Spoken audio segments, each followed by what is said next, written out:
Alright, looks like everything's good. Hey everybody, how's it going?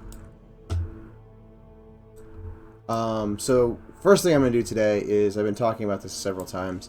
This area was hiding this, but I kind of just pushed this wall closer for now. And I don't think I really broke anything. Well, I guess, hold a second, I did. R2, if I can select them.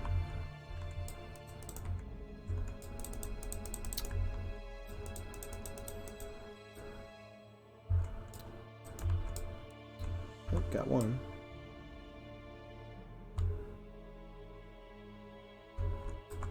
So let's move this.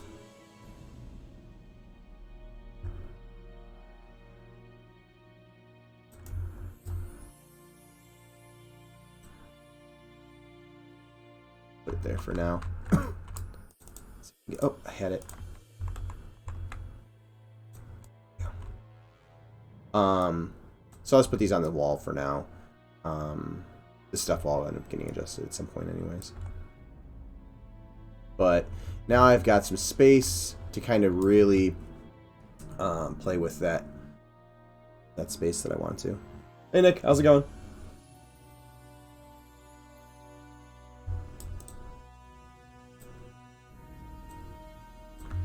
So let's try to make this more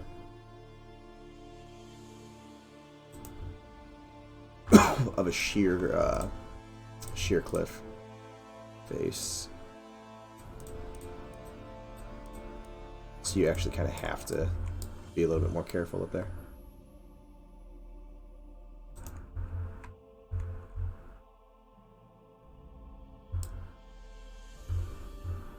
It's further than I wanted initially, but actually I kind of like that.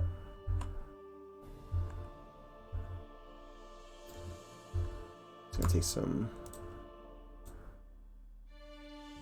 playing with these vertices to get the edge flow feeling right.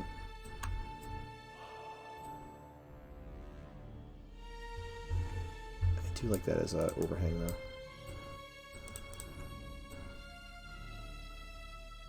Good, just working on some design work myself. Nice.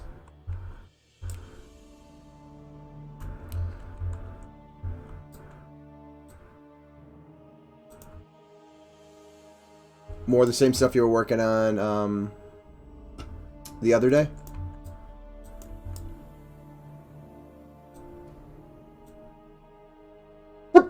Excuse me, guys. Oh. It's like the second I start to stream, my allergies start kicking in every time.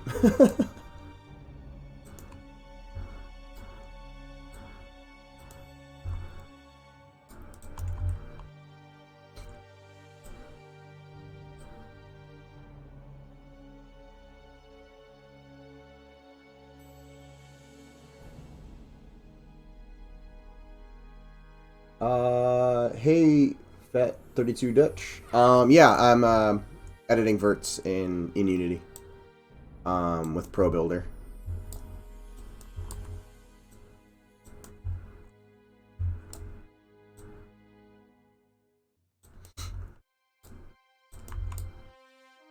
Just trying to clean up this cliff wall to work more like I initially intended. I had to move some geo behind it because it was I had to hide like a wall panel essentially.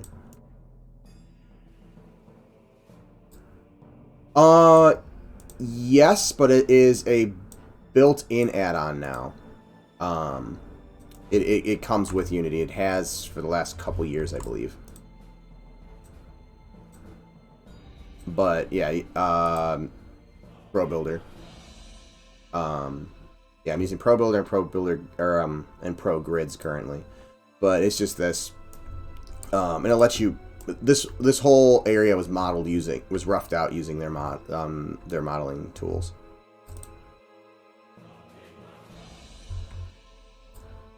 Yeah, actually, before I got on this project, it had been probably a good 5 or 6 years since I used Unity. My primary employment is teaching college, and I teach. I'm kind of the Unreal guy at the one place I teach, so I've been mostly using Unreal. So when I hopped back in here and was kind of just reacquainting myself with it, I came across it, and since our game is a classic indie MMO that kind of throws back to like EverQuest, and we're heavily kind of leaning into EverQuest's blocky aesthetic. I thought it would be a pretty good thing to try, and it's been working pretty well. So I think we're at least at a minimum I'm gonna do rough outs with it, and then parts that I feel like need to be exported, I'll export them into Maya and clean up, you know, UVs and stuff like that. But even the UV editor gives me a decent unwrap to begin with, and then I just have to like group stuff.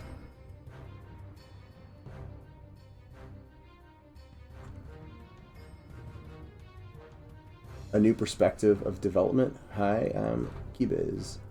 Hi, Keybiz. Welcome to the stream. How are you doing?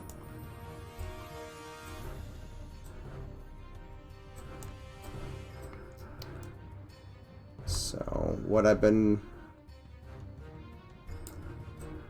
doing right now is just trying to make this area really treacherous feeling.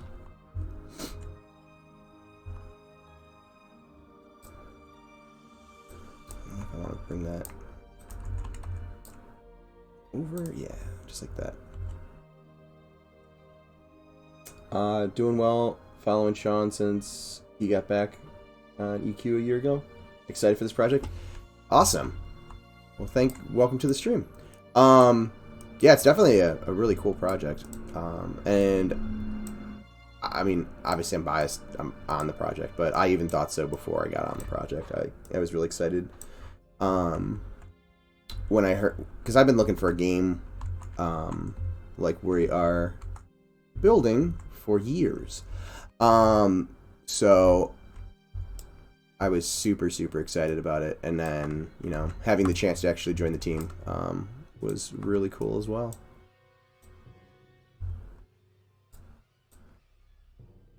I don't know if I want to.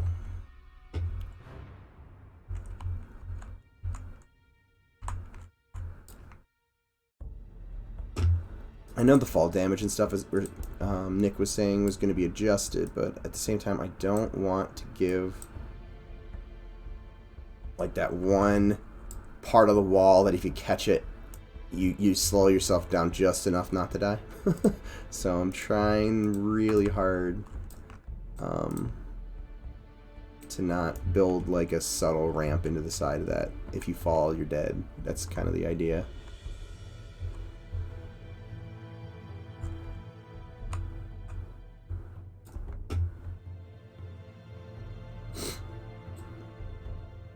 And I apologize if I'm going to be sneezing today. My allergies all of a sudden just started kicking in. I do not know why. I wasn't even vacuuming or anything like that just beforehand.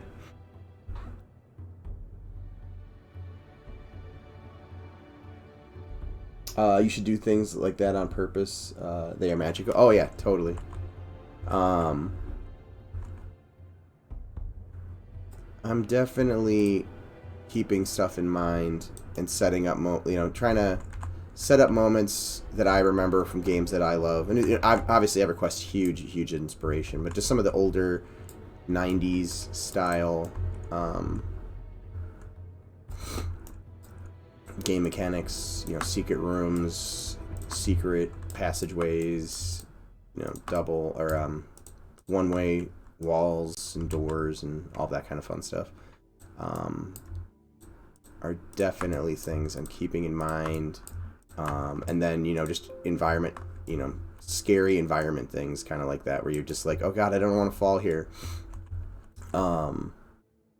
We don't have slippery ground or anything like that, but, could even do something like that down here just to make it real scary. But we'll see if that ends up happening.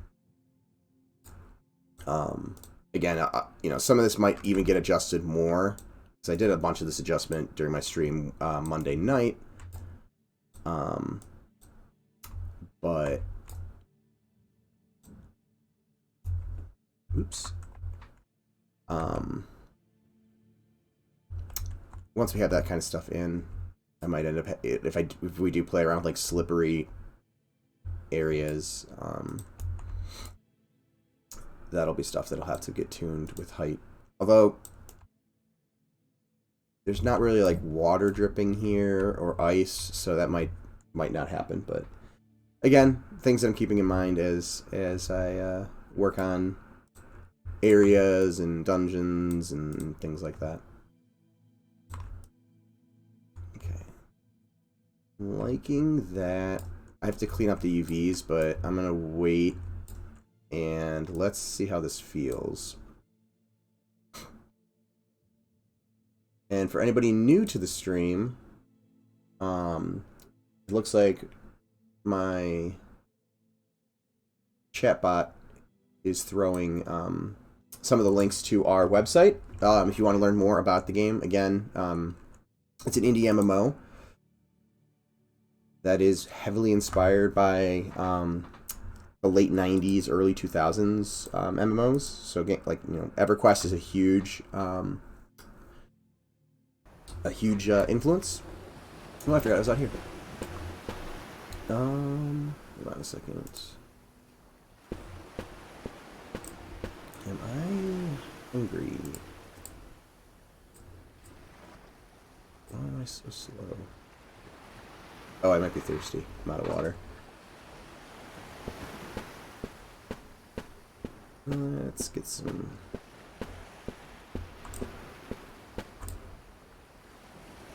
But yeah, we are heavily influenced by games like EverQuest, Ultima Online, things like that. And we are currently in our proof of concept phase. Is bread. Oh, scrap rations. Oh, I also have a lot in my bag. Let's sell some stuff. What do we got here? Fire beetle eye.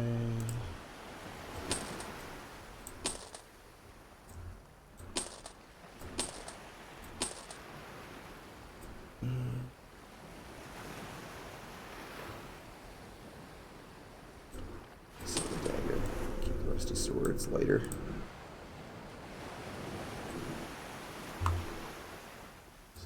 Meat.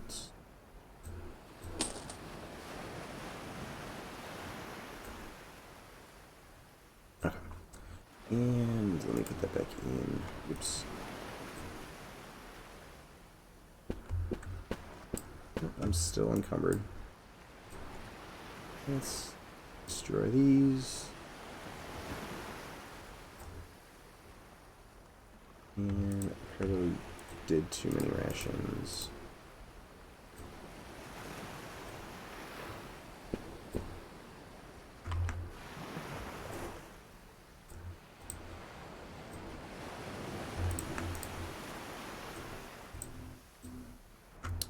There we go. Now I can move.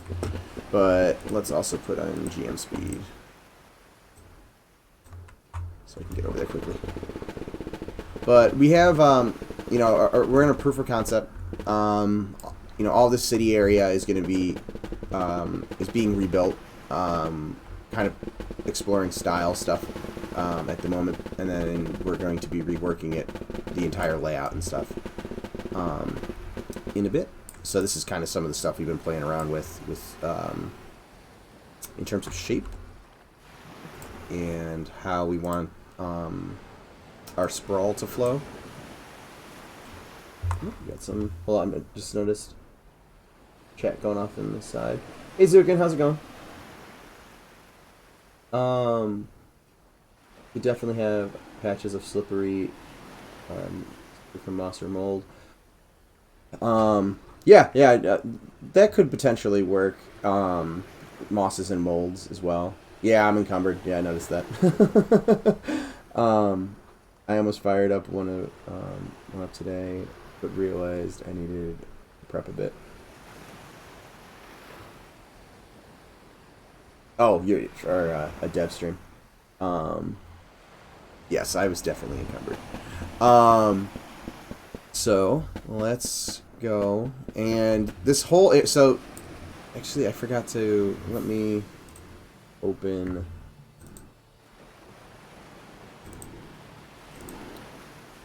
Up the concepts. So the area I'm standing in is based off of that concept, which I just hid, which I didn't want to. So you can kind of see. Just let me go back up there.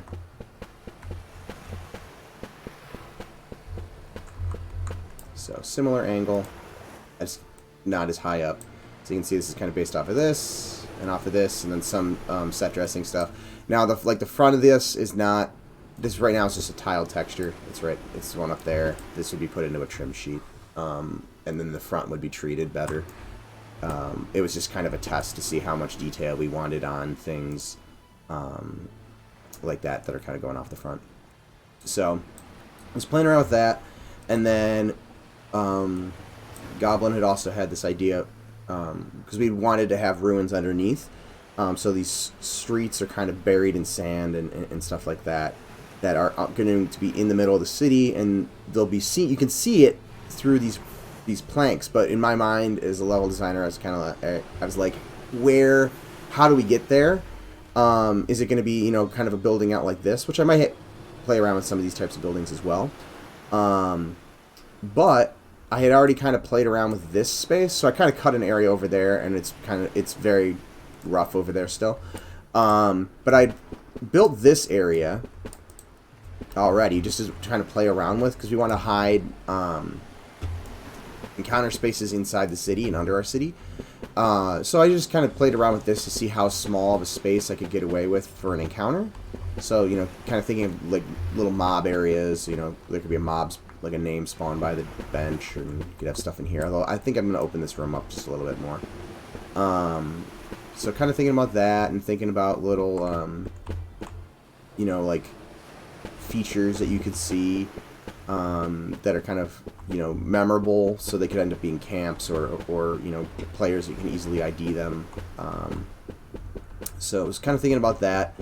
And then I had originally had this cut into the train, or didn't have it cut into the train, so this didn't go down too much further. I was literally like on the train at this point.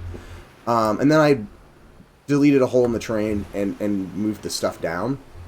And that was right around the time where I was thinking about that. So I decided to punch a hole through a wall that I had here, and kind of built this little like ancient temple feeling space. It's very small and it's not finished, and there's no lore specifically tied to it right now because we're kind of fine-tuning the lore. So it was kind of an experiment, but we may end up using it. And then you kind of have this, kind of like sacrificial altar type thing, because people have been mentioning, it kind of looks like a good place for an occult, or a cult, so I was like, oh cool, I'll run with that.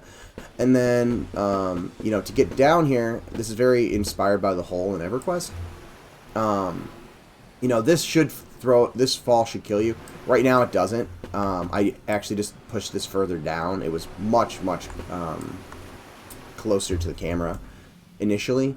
So, once we adjust the numbers, I'll play with it a little bit more. Oh, I'm assuming that's Nick down there.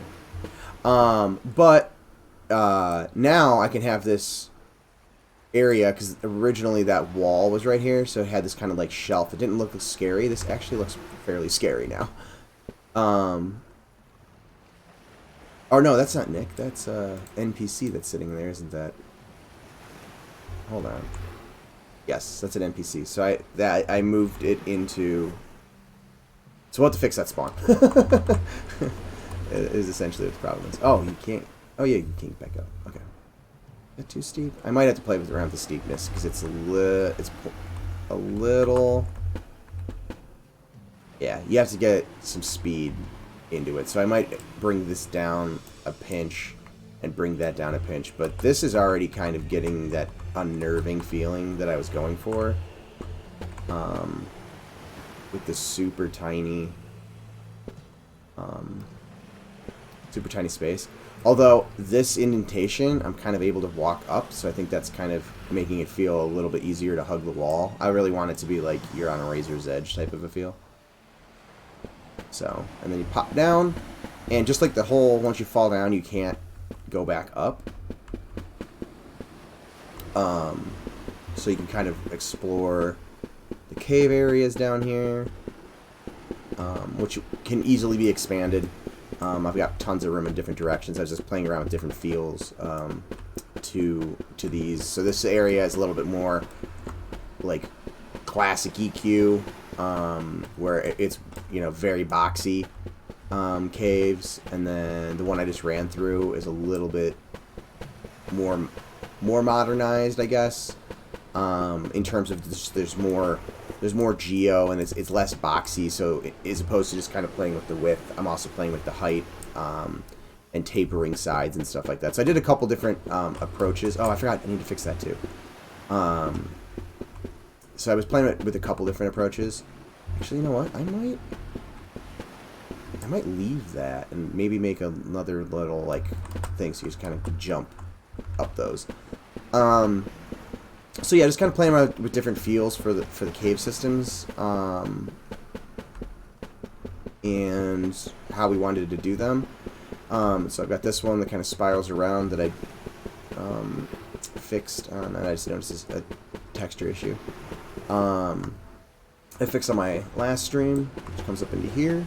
And then to actually, if you wanted to fight your way out, you can fight your way out, unlike the hole, but you got to go into here. So that drops you into this area, which can take you back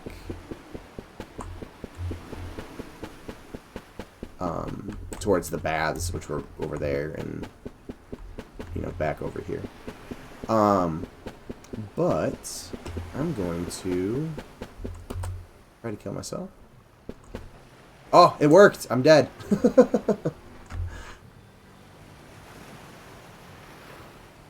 So, I'm gonna have to respawn now. So, I'll check chat real quick. A little bit of Befallen feel down there. I like it. Yeah. Definitely been looking a lot off of... Ooh, and I don't have my my speed stuff because I just died. So that'll take me a second to get back there. But yeah, definitely been going into the Lantern Viewer a lot when I've been working on stuff. More so off stream, just because I can kind of spread my stuff out a little bit and not have to worry about all these windows to watch chat and stuff. But yeah, definitely looking at that stuff, and, you know, also, you know, pushing a little bit beyond classic, but keeping it real chunky and boxy and like classic feeling.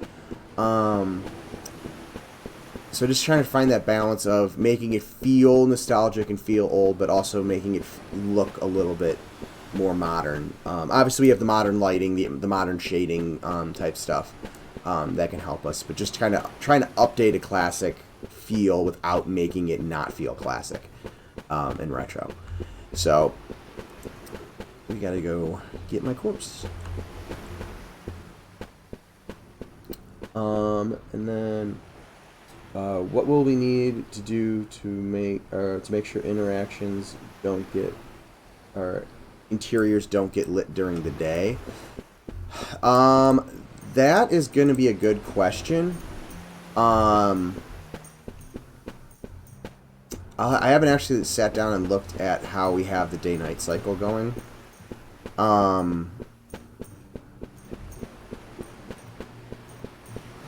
The easiest way would be to, like, this would be its own zone, because then you won't have to worry about that. But I'm sure there's stuff we can do to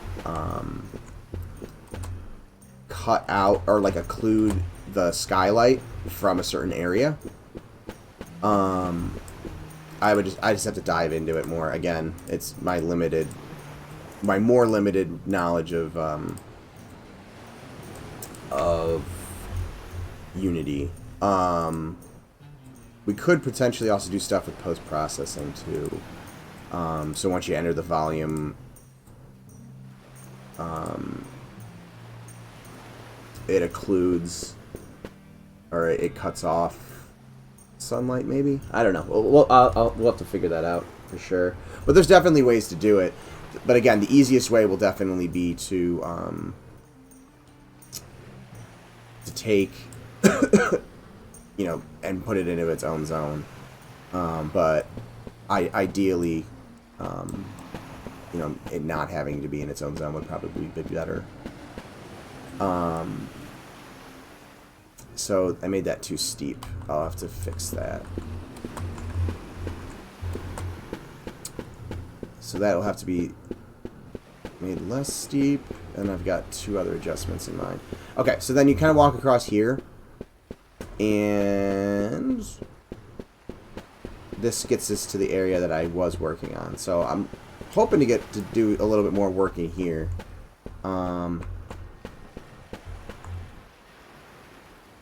The scale actually issue is not as bad in here.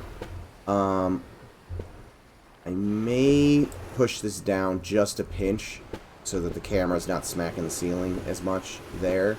But the second floor is actually better. And I already have adjusted this area fairly well. So, yeah, that's pretty good. Okay. Catch up on chat. I'm blown away by this nice work. Thank you. Need a bone breaking splat sound there? Definitely. Nice crunching of the ankles. Crunching of the knee. Actually, I could probably just move my knee next to a microphone. It cracks and crunches enough as is, and we can just use that as the sound. It's pretty gross when it cracks. Anyways, I think players will appreciate a more complex dungeon design than or that still follows the classic style. Yeah, I'm hoping so. I'm hoping so, and you know, I'm definitely looking forward to like everyone seems to like this so far on the team too. So I'm looking forward to like being able to like expand this out.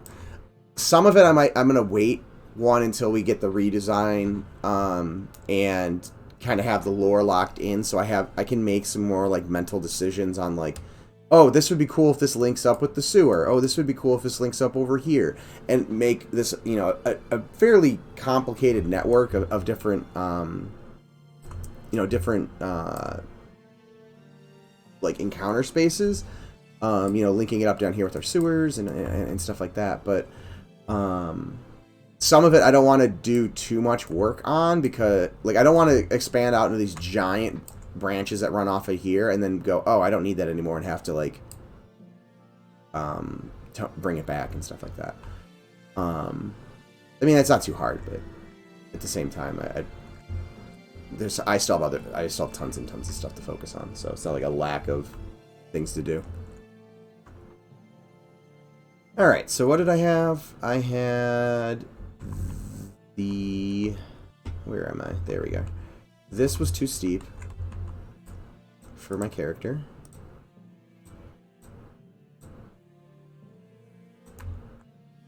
That looks pretty good. I'm going to move this down. And then make that a little steeper as well. And then I didn't like this feeling like I could really lean into it for safety. So let's almost push it at an angle where it almost is going to push the player off to make it even more scarier. Like you really have to pay attention. Some white knuckle keyboarding. Although it would be nice if I had more like there was more length to this area, but I kind of boxed myself in with the initial idea. So it's kind of running out there, unless I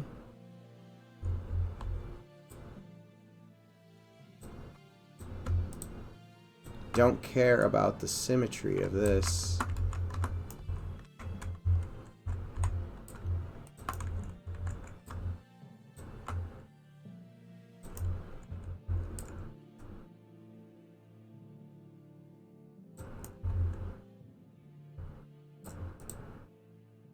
And then make this a longer.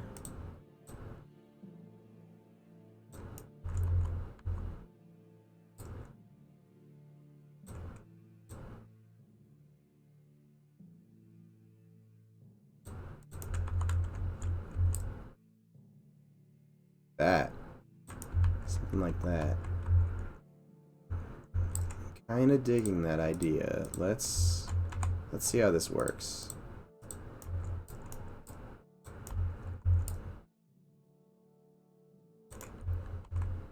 Now you got a little bit of a curve to it too, which is a little bit more scary. You gotta be more precise.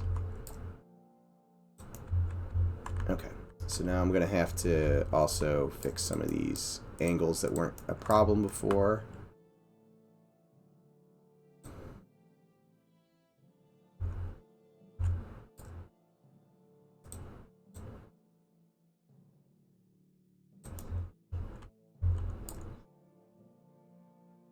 And I almost kind of want to... Let's see. Need a bone... I already read those. Okay, I'm good. I thought I saw something in my peripheral flashing.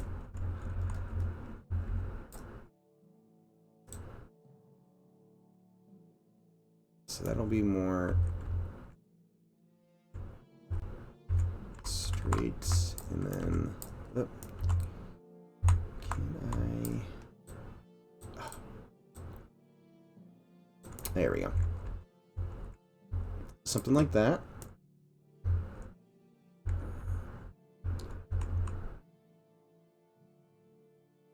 Could also just make this look like it kind of collapsed, like maybe the part fell down here, which could also be used as like a camp spot, essentially, or a marker of some kind for a mob. So let's do something like that.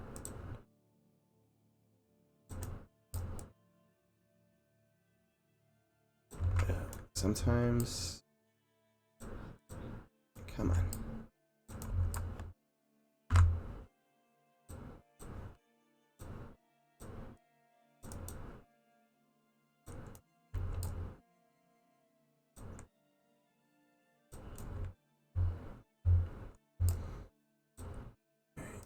I'll move this.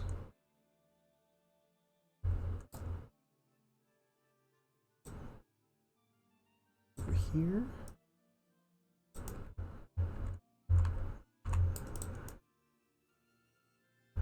Does that look the right scale? Actually, let's just... Oops. Helps if I grab the correct axis. Okay, let me bring that back and not rotate it.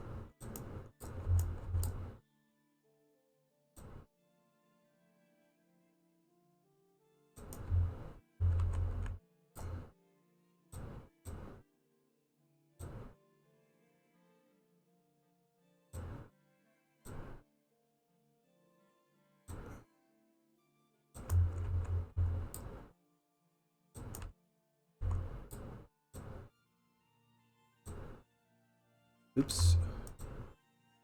There we go.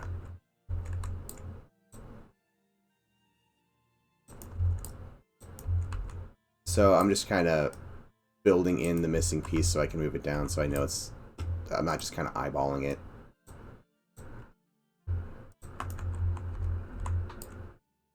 I mean, I could. The distance is enough that people won't notice, but I'll know. So...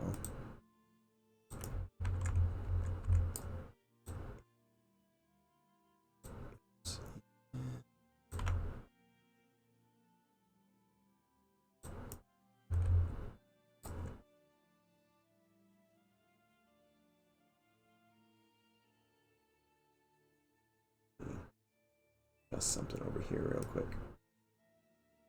Oops, that was not what I wanted.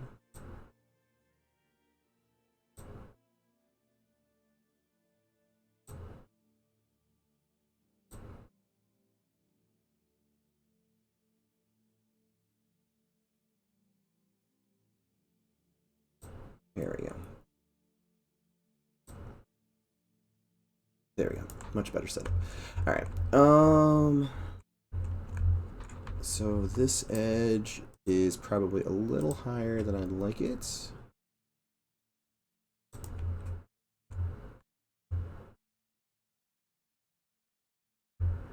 Okay, that looks pretty good. And now let's...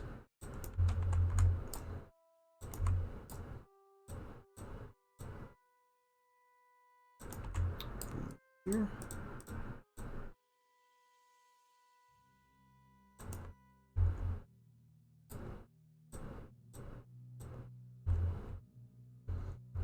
Here's the question. I had this originally having this weird little taper inwards. I don't know if I want to keep that. So I think I'm going to flatten this piece out, and I'll eventually clean that up.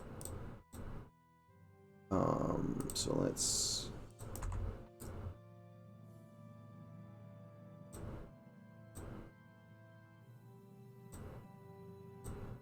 There we go.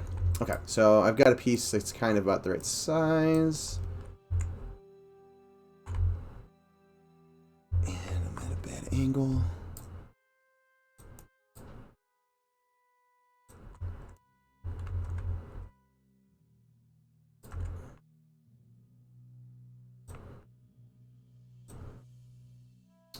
Let's... There we go.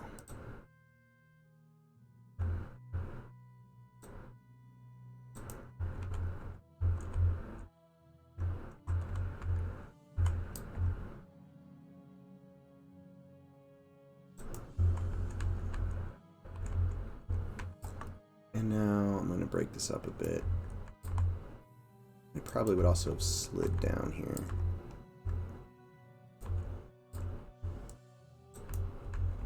Can't imagine it would just go splat. Okay, so we got that.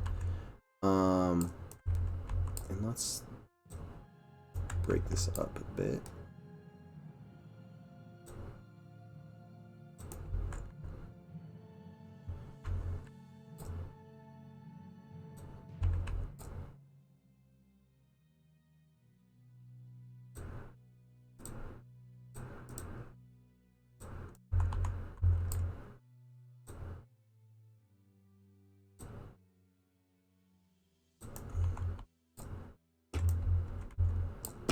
And where's my cut tool?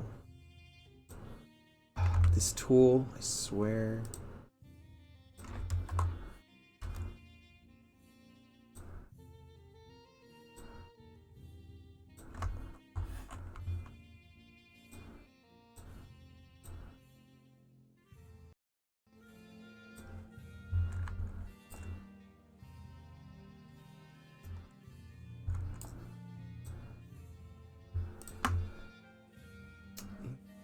Oopsie.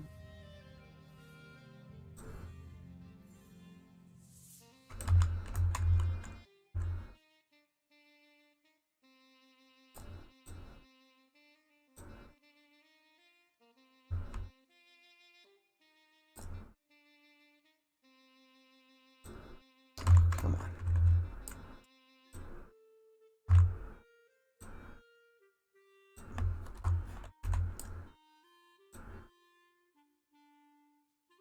How's everybody's work day going? Assuming that everybody has work today. I guess that was an assumption I made. How's everybody's day going? I guess would be the better question.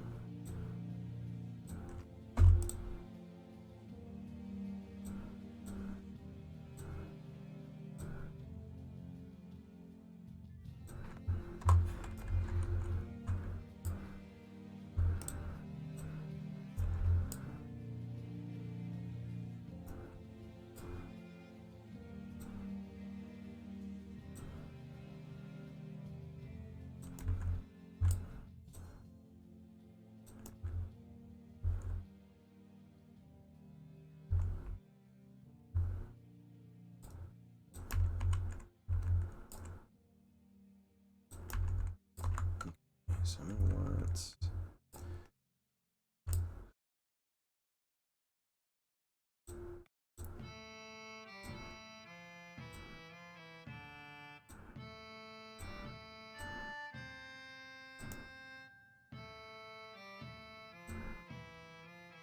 some kind of edge going across that.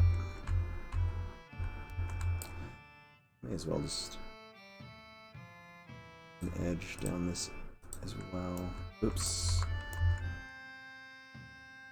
Okay, I'm just gonna do that, and I'm just gonna merge stuff, I guess.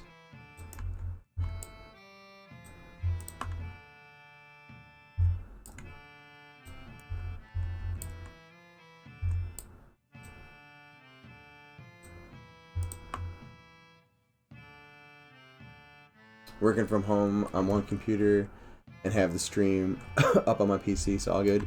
Nice. Yeah, I had a Zoom call on one, or a Zoom meeting on one just before this, and was doing stuff on another screen. And then I had to go run and grab my youngest because he's he had a stomachache this morning at school, so that's why I was a couple minutes late when I started today. It was like everything keeps happening on Wednesdays during lunch.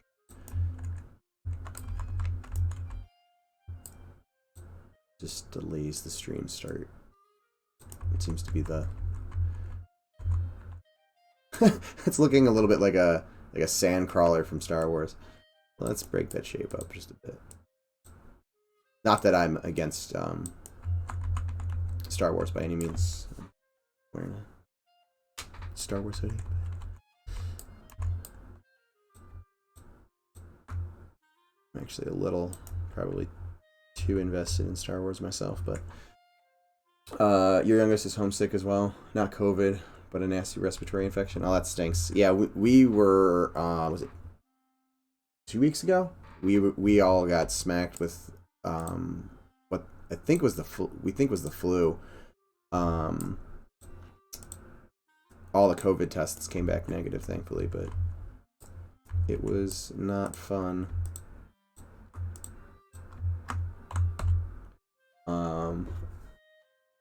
Literally almost said that a minute ago about the sandcrawler. Yeah, I just rolled over to that side and I was like, oh, that's really, really sandcrawler looking.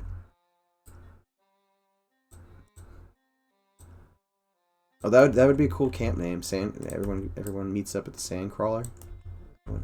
I wouldn't oppose that.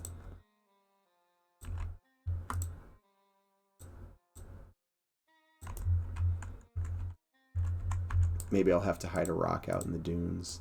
A sandcrawler.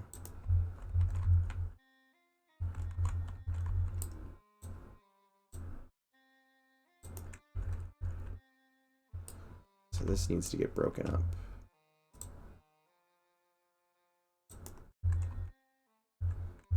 Looking not too bad.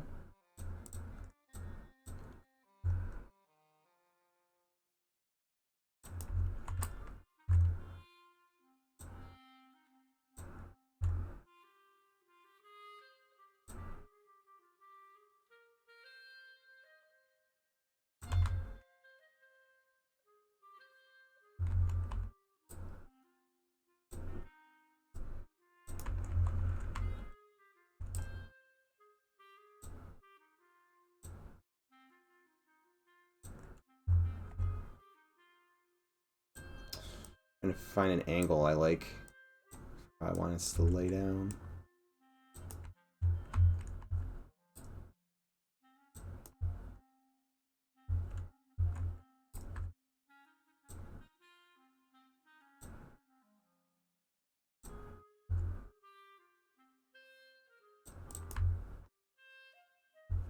That works. Okay, so I'm going to do that, and then I'm going to go, and I have some of these blocks over here. Actually, I think I have them grouped. Don't I have them grouped? I do. So let's grab this rubble pile.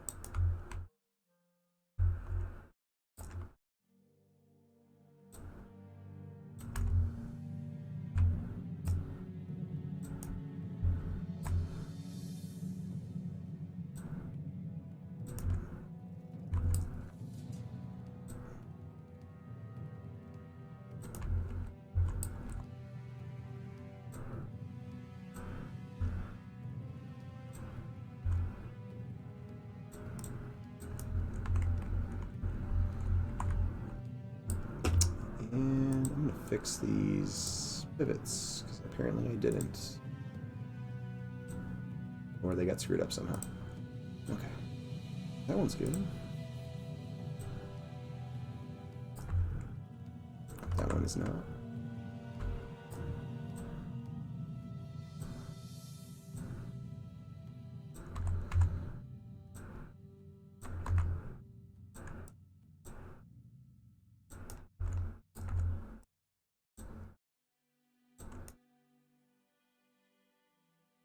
Same. It ripped through the whole family starting on Xmas and has made the rounds one after another. I'm still not sure completely over it myself, but on the mend. Yeah, I'm just glad for us anyways, it didn't linger too badly. I've had some blues and stuff in the past that have just sapped me for like a month, which I was slightly worried that was going to be the case again, but it was not, thankfully. But those ones are never fun. The one specifically I'm talking about, I remember like I would keep going back to work because I was an adjunct at that time, so like I couldn't just keep calling off. Yeah, it was like every time I started feeling better, I'd go do something at work, or I'd do like an open house or something like that, and then I'd come back down with it. It would just like come back like, oh, you weren't ready. And it did that for like a month and a half. It was like from, I think it was around my birthday, which is mid-October, all the way to like late. It was like early December, mid-December was when I finally started like feeling I had energy. I remember at one point, I was staying over at my friend's house that we were dating at the time, and she was outside gardening. And I was like, oh, I'll just go out and like sit down and like talk to her while she's doing that. And I got off the couch, walked around the back of the house, and just collapsed because I just had no energy. I felt like I just climbed Mount Everest. I was like, yep, I'm just gonna sit here for a while. But yeah, that was basically my existence for a couple months there, or like almost a month and a half there.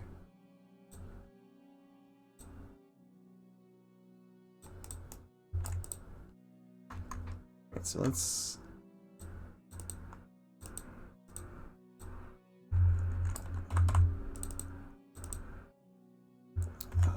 4, 3.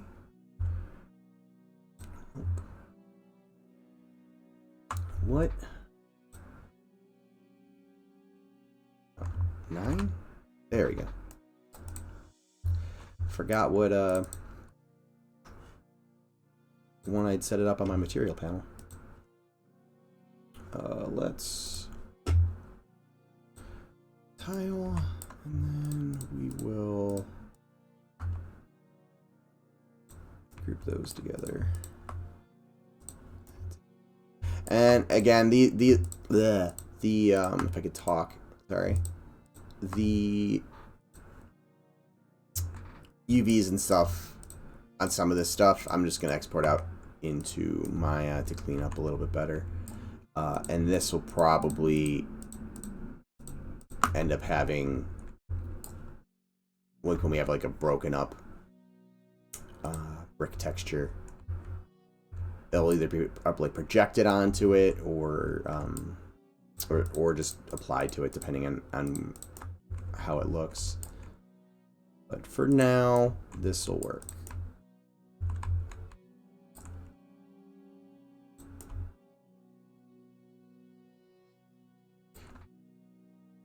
Yeah, this one's been bad. I've had it about 3 weeks now. Excuse me. And still have sinus pressure and congestion. My daughter actually got better for a week and is now sick again. Same symptoms.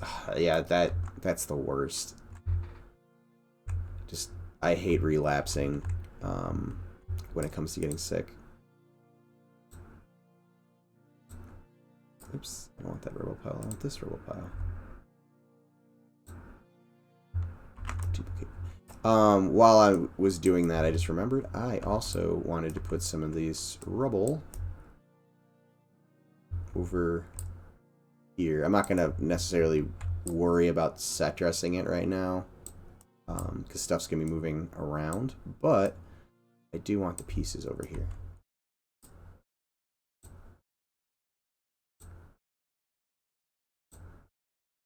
So I can edit them, move them around, but for right now I'll just stick them right there.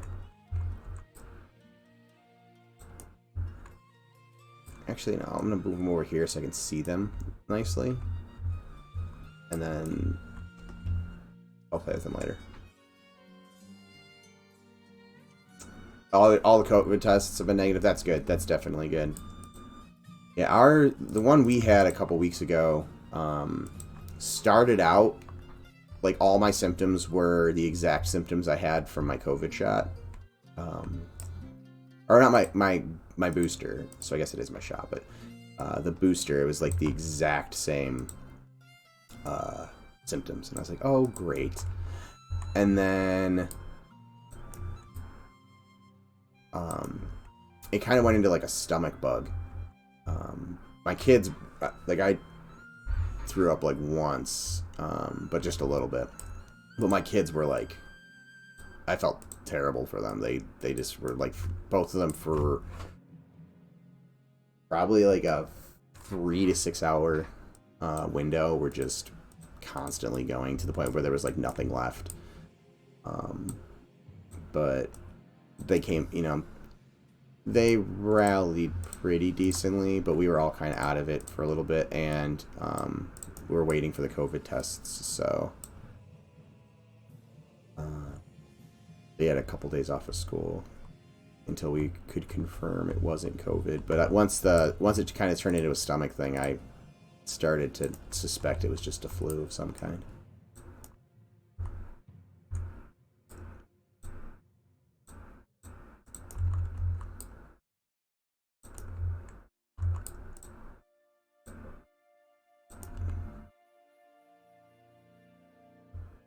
Okay.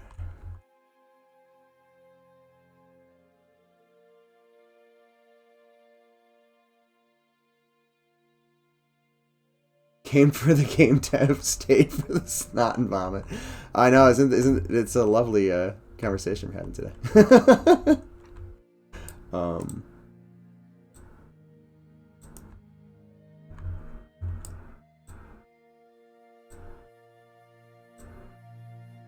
Snot and vomit for the win.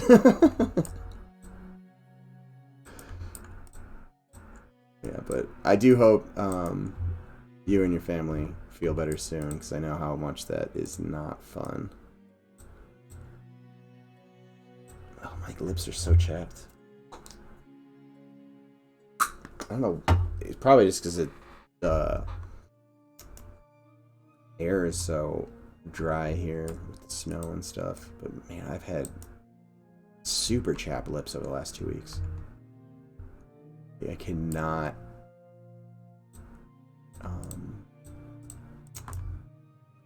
get them to feel like they're not about to like burn off my face.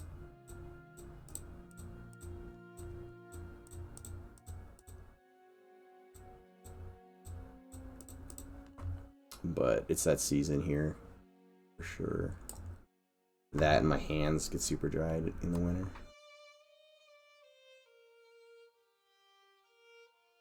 Oops, I don't want that one selected.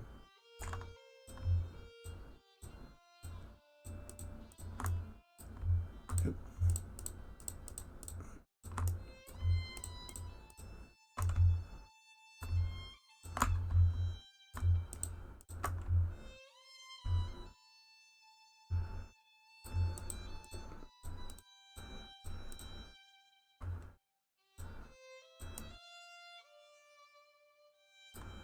Yeah.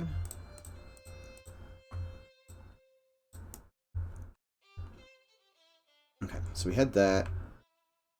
That was a big fix we needed. We needed this to not be as steep.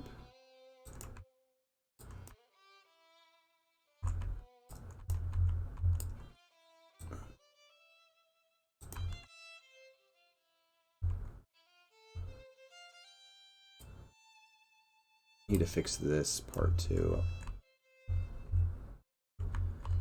Let's get this working.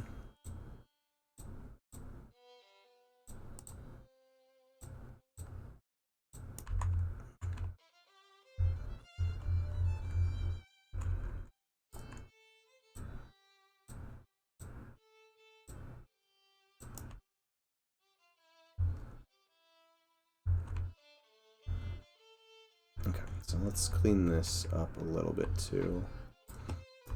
I think what I'm going to do is just give like an indentation here that runs up.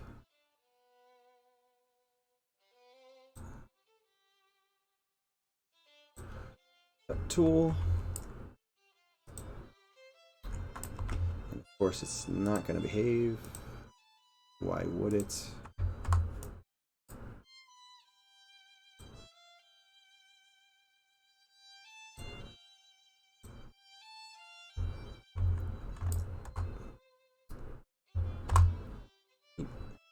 Complete.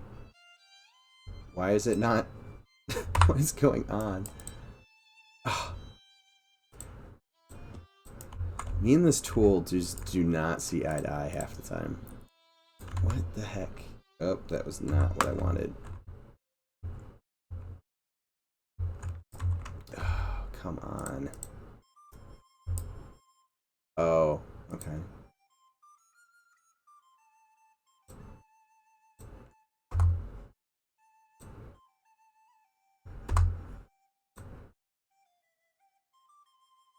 Weird. Alright, can I back out of that?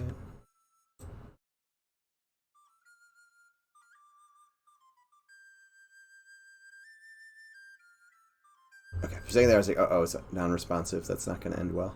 But alright, now I gotta try to bring these back together. There we go. Okay. That when it goes black like that, it's always some sort of like geo issue with Pro Builder, I've noticed.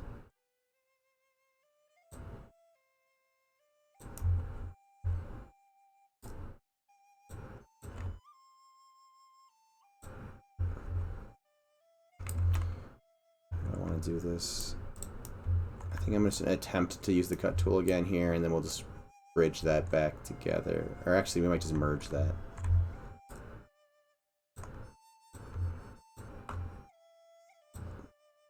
Oops.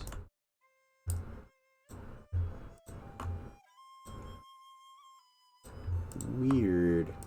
It like doubled up the vertices on there. I haven't had to do that before. And then, did it just get rid of that one? Weird.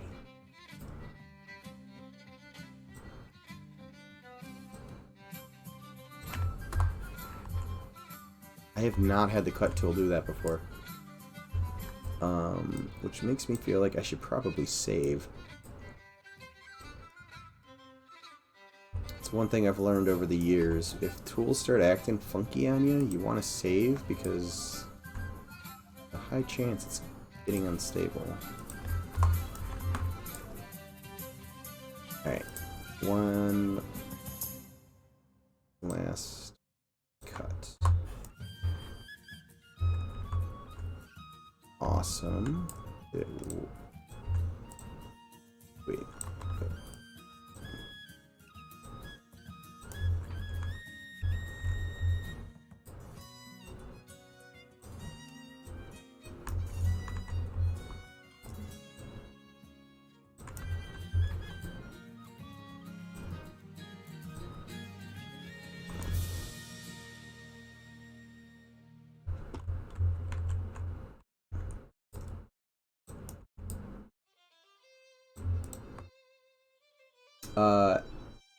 Any intention to include the weird geometry unique to the classic EverQuest zones?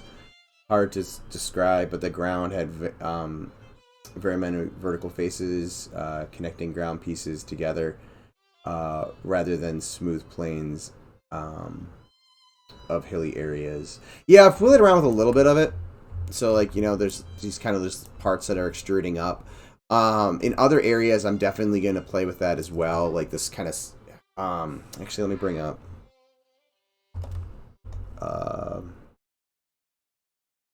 Oops, that was not what I wanted to open up.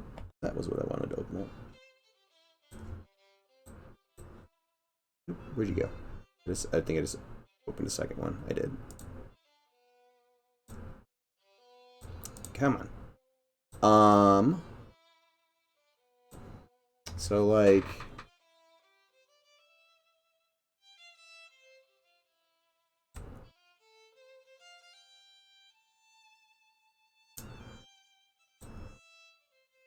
There's Guck.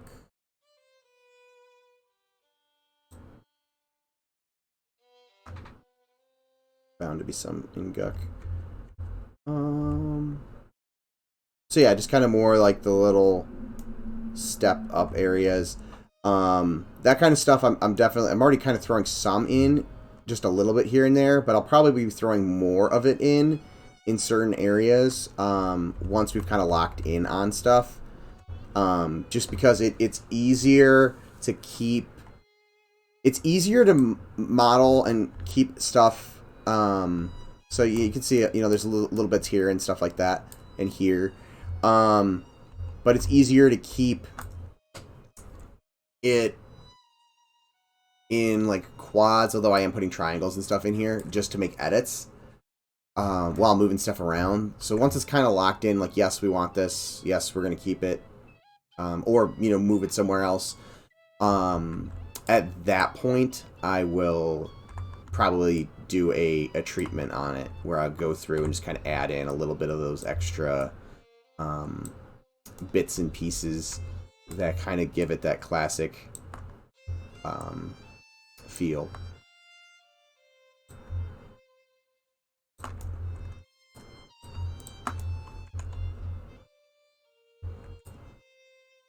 Play with this for a second. I'm not going to get too fancy with that area, but I just wanted to kind of put a spot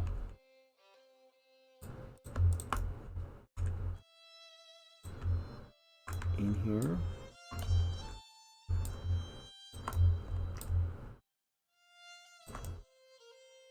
That, you know, could end up turning into something, or it could end up just going away. But I did want to make this more of a ramp and this kind of more of a flat spot, and decided to throw that there.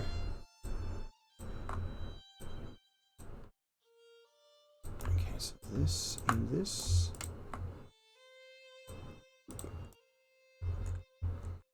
But yeah, no, definitely am thinking about that as I go, and have, again, played around with it in a couple spots. But I haven't gotten too into it. I really would like to do that, you know, do some of that kind of stuff going up this hill. It kind of already is almost starting to naturally do it, just by the way the geo is. And I need to... I don't know, it's still a quad. But it needs to triangulate it just based on the angles. But, you know, more stuff. I did a little bit of it here, but it didn't... I need to really just extend it more. But, yeah, just kind of playing with that. Will definitely be something that I'm doing. And I know Sean likes that, those little kind of bits and pieces and little protrusions and weird geo.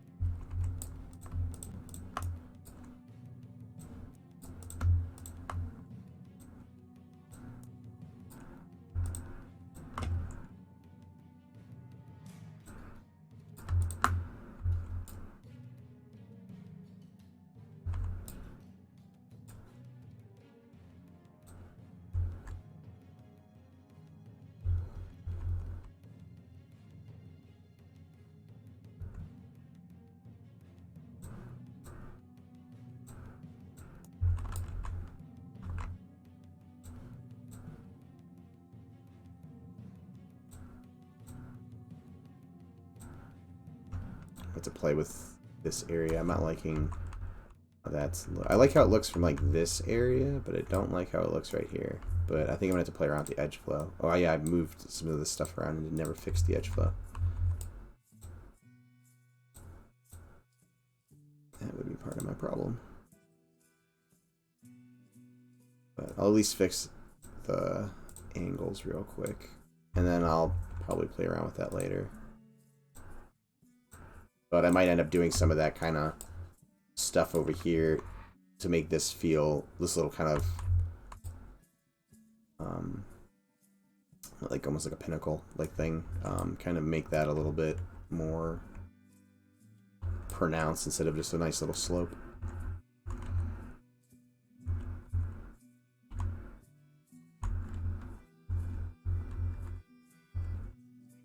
Could probably levitate and run along that channel. Not that I'm looking at it. Which I don't, I guess, really want players to be able to do, but it's also not going to get you back up there. Which originally was an issue because this and this are at the same level, so like you could levitate across, but the path was way up here, so it was right up onto there. So I've already kind of taken that out, so I don't know if it's a really big issue if that's going to be there.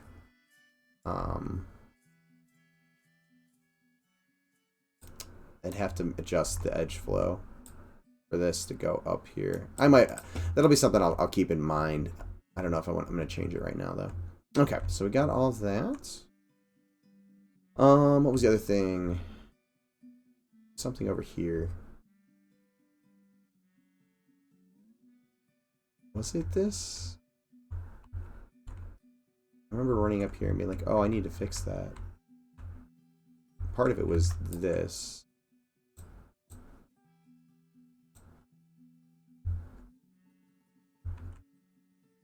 It might have been this right here.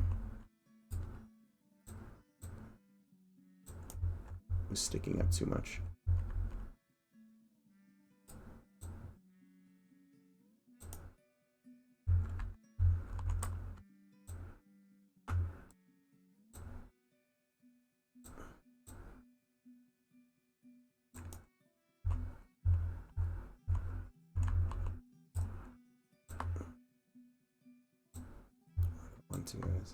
Here's a question. Do I want this to go there? Down here?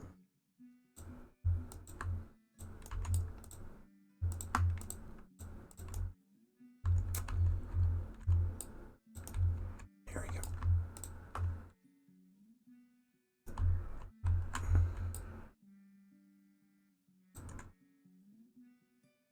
How's it going, Squishy Mustard?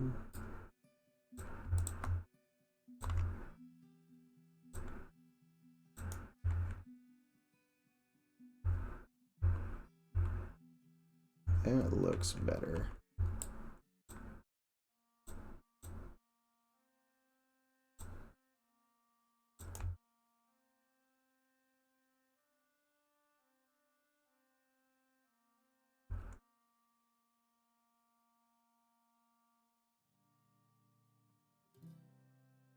Nice.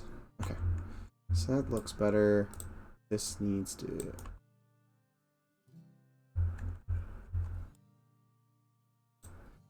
I'm just going to end up having to put more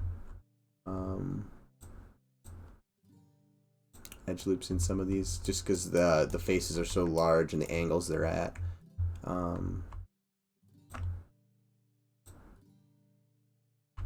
It's going to cause some just weird distorted faces and stuff.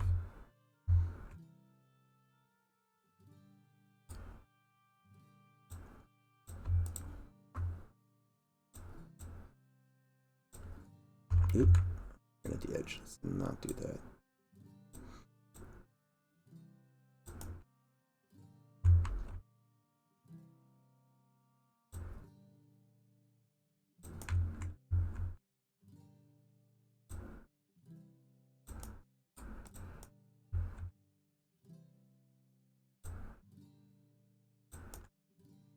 Okay.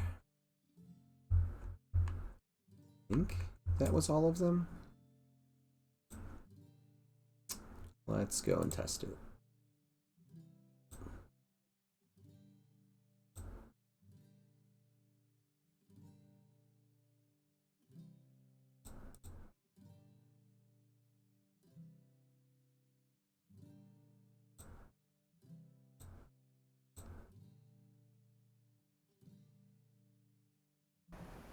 Alright. Oh yeah, I'm over here. So let's go back. And let's boots of speed.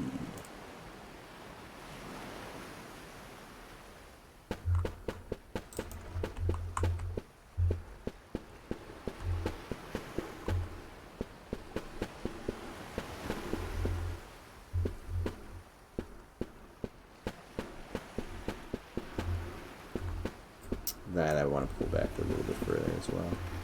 Okay, so this works.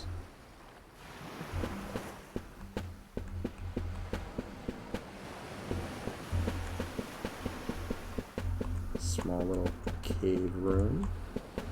Although I could probably afford to make it a little bit larger. This works good.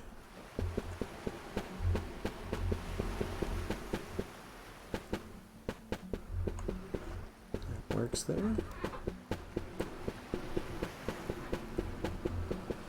I also need to get some boulder, like just large boulders that I can kind of put to kind of conceal mobs and stuff as you're, you know, fighting your way.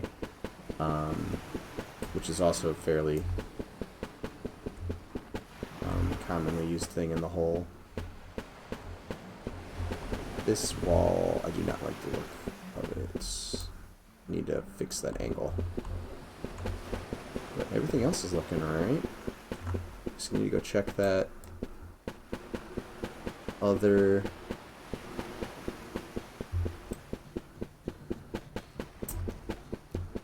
path now that we've adjusted it and made it longer and curved. See if it gives the feel that I'm looking for.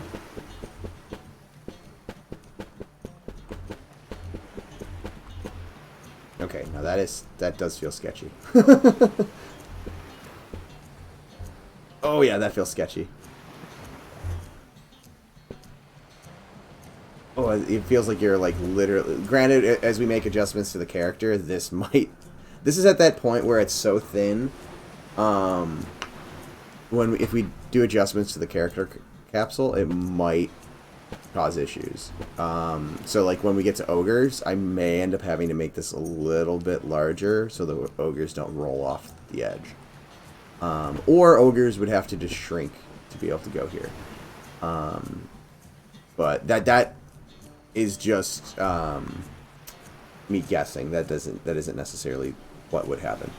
But it literally feels like I'm like barely hanging on. You can see I'm like barely hanging on to the edge of the capsule collision. So that's exactly what I'm going for. Now what would be really mean is to do like a jump while you're on that. But I won't be that mean, at least here. But that is exactly what I wanted it to feel like. Not even really worrying about dying, because, I mean, I have invulnerability off, but there's no mobs in here. I can go easily run and get my corpse. But even there, I was still kind of like, ooh, I had that weird sinking feeling. Do it one more time.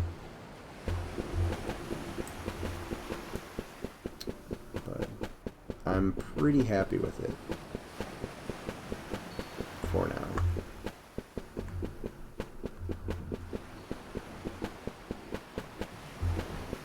Oh, and now it's dark.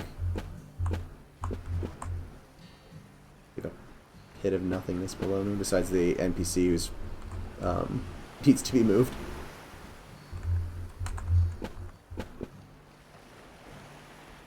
Oh, that was the other one that I needed to fix. This angle, wasn't it? Or no, that actually is not too bad. I think it did fix it. Maybe just a pinch. Pinch more on that. Ooh, that is freaky.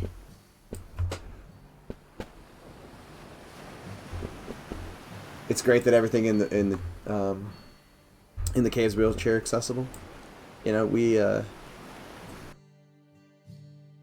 try to keep it up to code.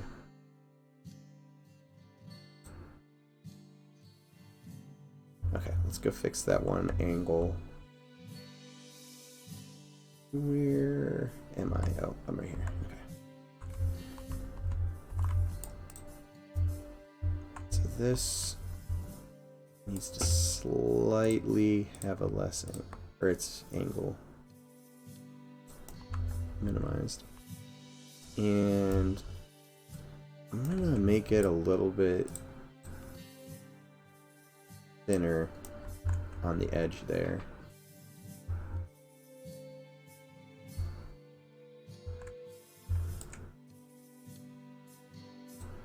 We'll keep it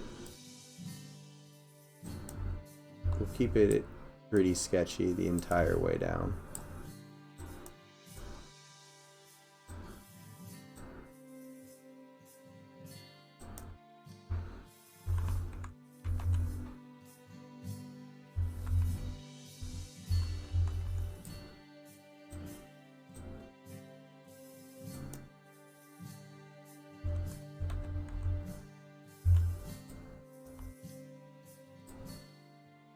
I don't know if that's going to make me fall or not, but we'll see.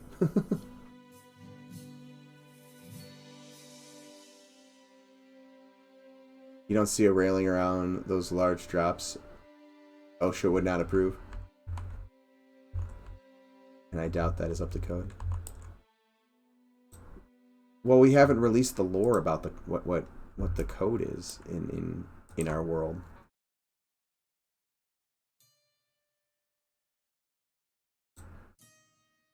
But we should, yeah, we'll have OSHA as a faction as well. Which I'm pretty sure with this little spot, I've got quite negative faction with them. Ooh, that does. Oh, yep. Oh, that was weird. Oh, there, I died. I'm like, I should have died. And I did. So I guess we'll get to do it again. Because I gotta go get my corpse.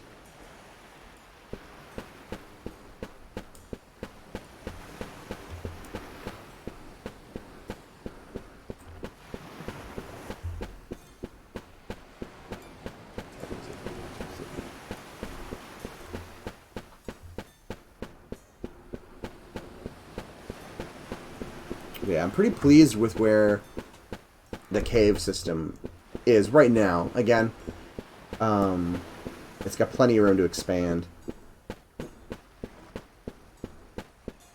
to meet our needs.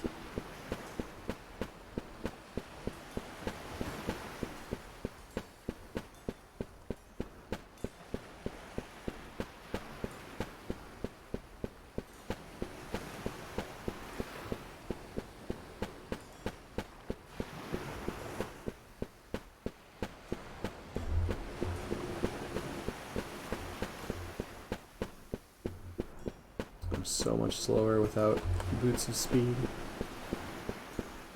and I'm really slower without the speed gemma.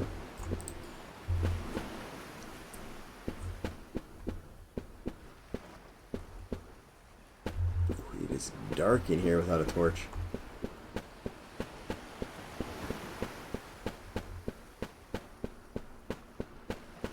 Okay.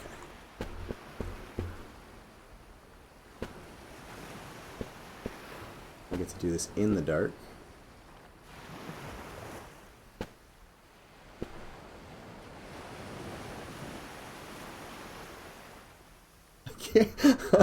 I can't tell where the slope is. There's a slight glare on my screen from the lighting I have in here. It's making it really difficult to see where. Okay, there, I'm down.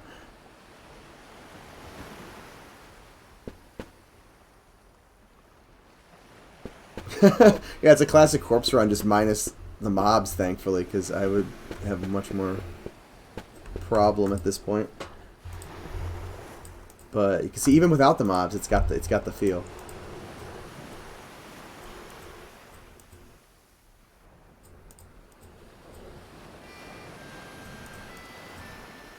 Alright, I want to test that one more time where I can actually see what's going on.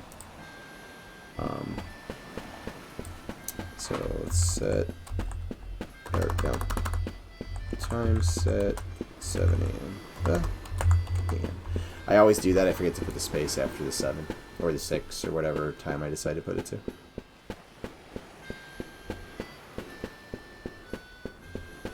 Alright, this area worked much better. I might push this down just a pinch or play around with the geo a little bit in that area, but and right over here. I think I need to play with some of that as well.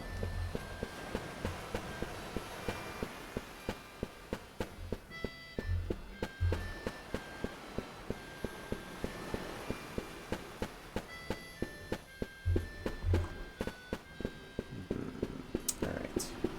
Oh, yeah. Boost the speed. Why am I going so slow still? Oh.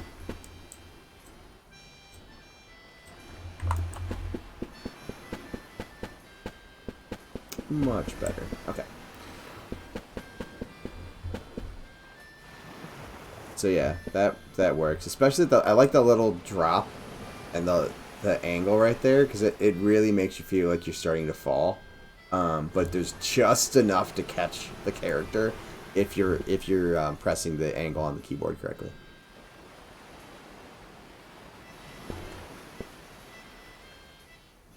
Now what would be really cool is if this, again, Nick was saying that we were going to redo fall damage, but if this fall right here was still deadly, that would be awesome.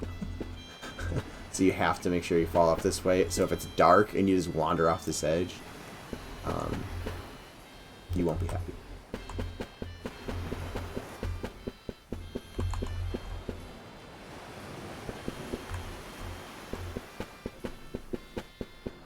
Okay, so let's bring our character over here.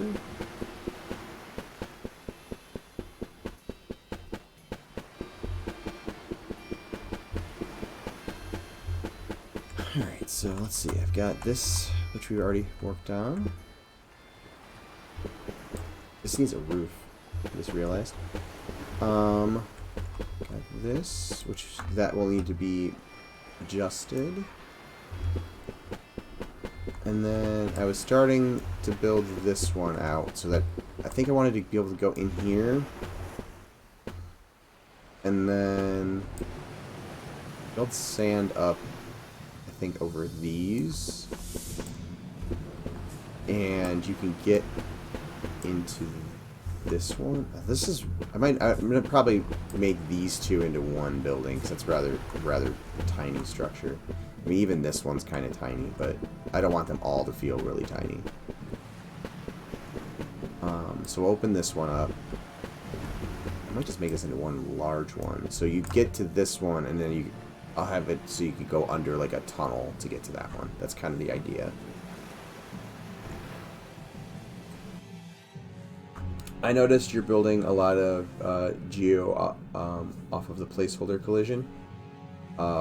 Will large and small races have different collisions? Example, will ogres not be able to ride the ridge or the ledge? See, that's what I was. I actually mentioned that. It's one of those things that once we have the ogres in, I'll have to see how that works.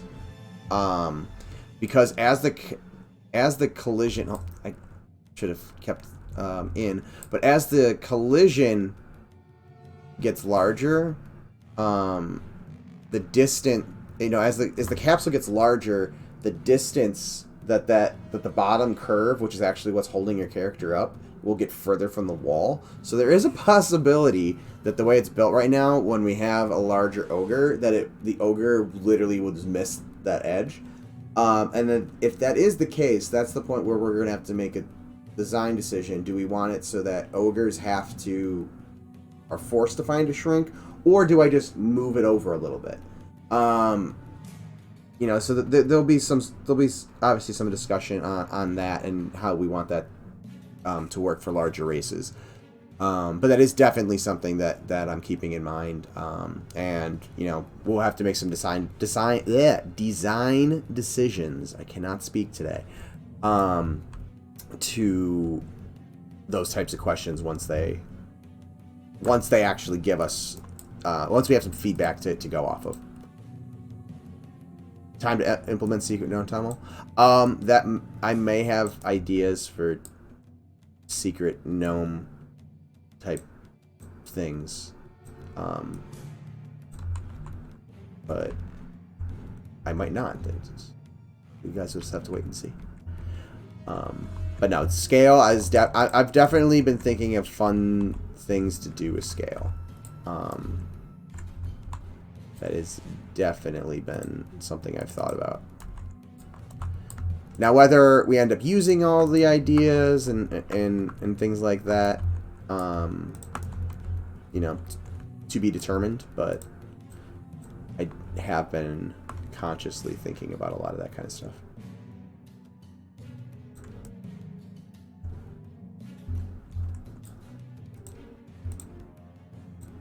Oops.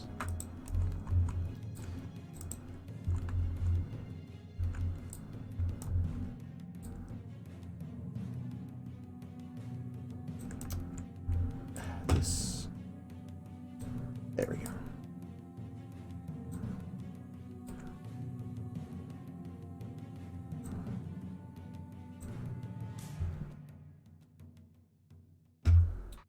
From an RP perspective, it makes sense that ogres are not the best at wall climbing anyways. That'd be hilarious instead of needing a class rogue to lockpick. Open an area, you need a small race to pull a trigger on the other side to let people in. Yeah, that's kind of one of the ideas that I've been thinking about. You know, and then there's the question of how does our shrink end up working in terms of what's the max scale. You know, the larger races can scale down to, or shrink down to, the human race, you know, like all the different races, can they all shrink to the same size? And is that max size gnome size, or can gnomes shrink as well? And if gnomes can shrink, can large races shrink to that size as well? So there's all sorts of little like implications on how that can affect scale. And depending on what we decide with those decisions, I have some cool, you know, I want to use that. So, you know, potentially there's, you know, like a weird little crack that you have to send like a shrunken gnome into, or, you know, entrance to open up the entrance for everybody else, or, you know, anybody could essentially do it, but you have to be max shrunk.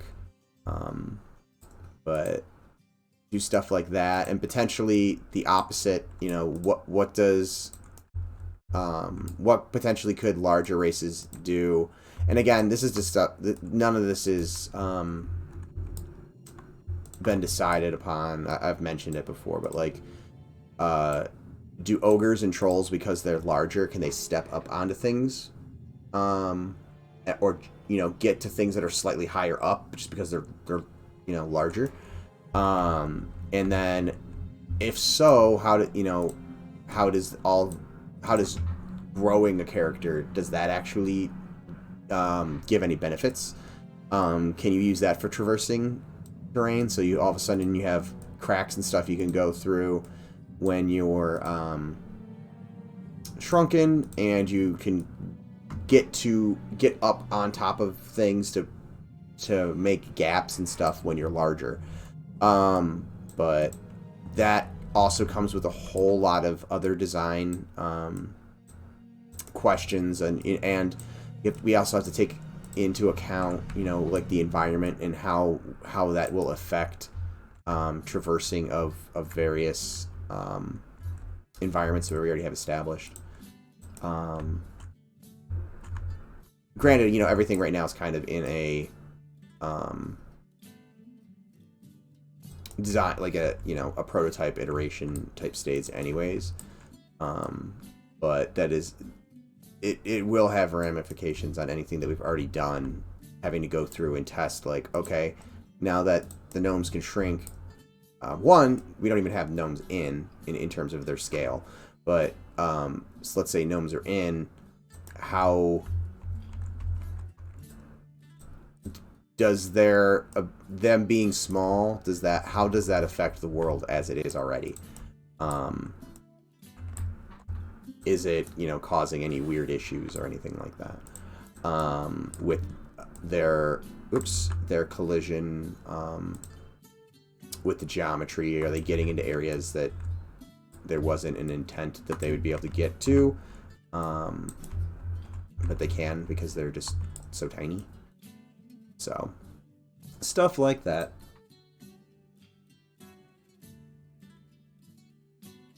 Exactly, be a nice way to encourage group play without just asking people to help you kill stuff. There's always the option to add transformation potions for these cases. Shrink down into a rabbit to enter a burrow. Yeah, no, I also was thinking about not just potions, but like, you know, spells and stuff. So you could have, you know, if shrink and grow, you know, end up being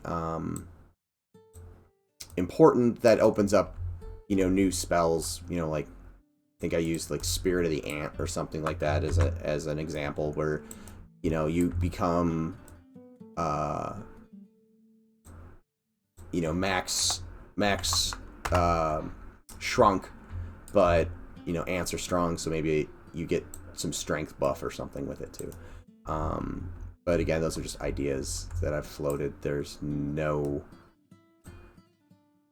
determination on if that will ever even be a thing. But I've definitely thought about how scale can affect gameplay, and how that gameplay can interact with level design and environment design. And I'm gonna have to fix the ground. You can see this stuff starting to pop through the back. So I thought I already fixed that. I wonder if it reverted when I did something. Regardless, there won't be geo popping through the ground right there. I think something reverted somewhere.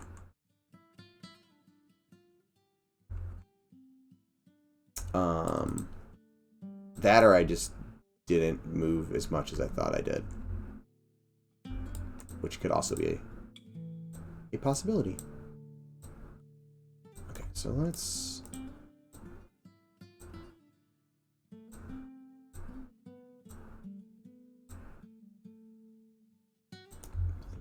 doing a little bit.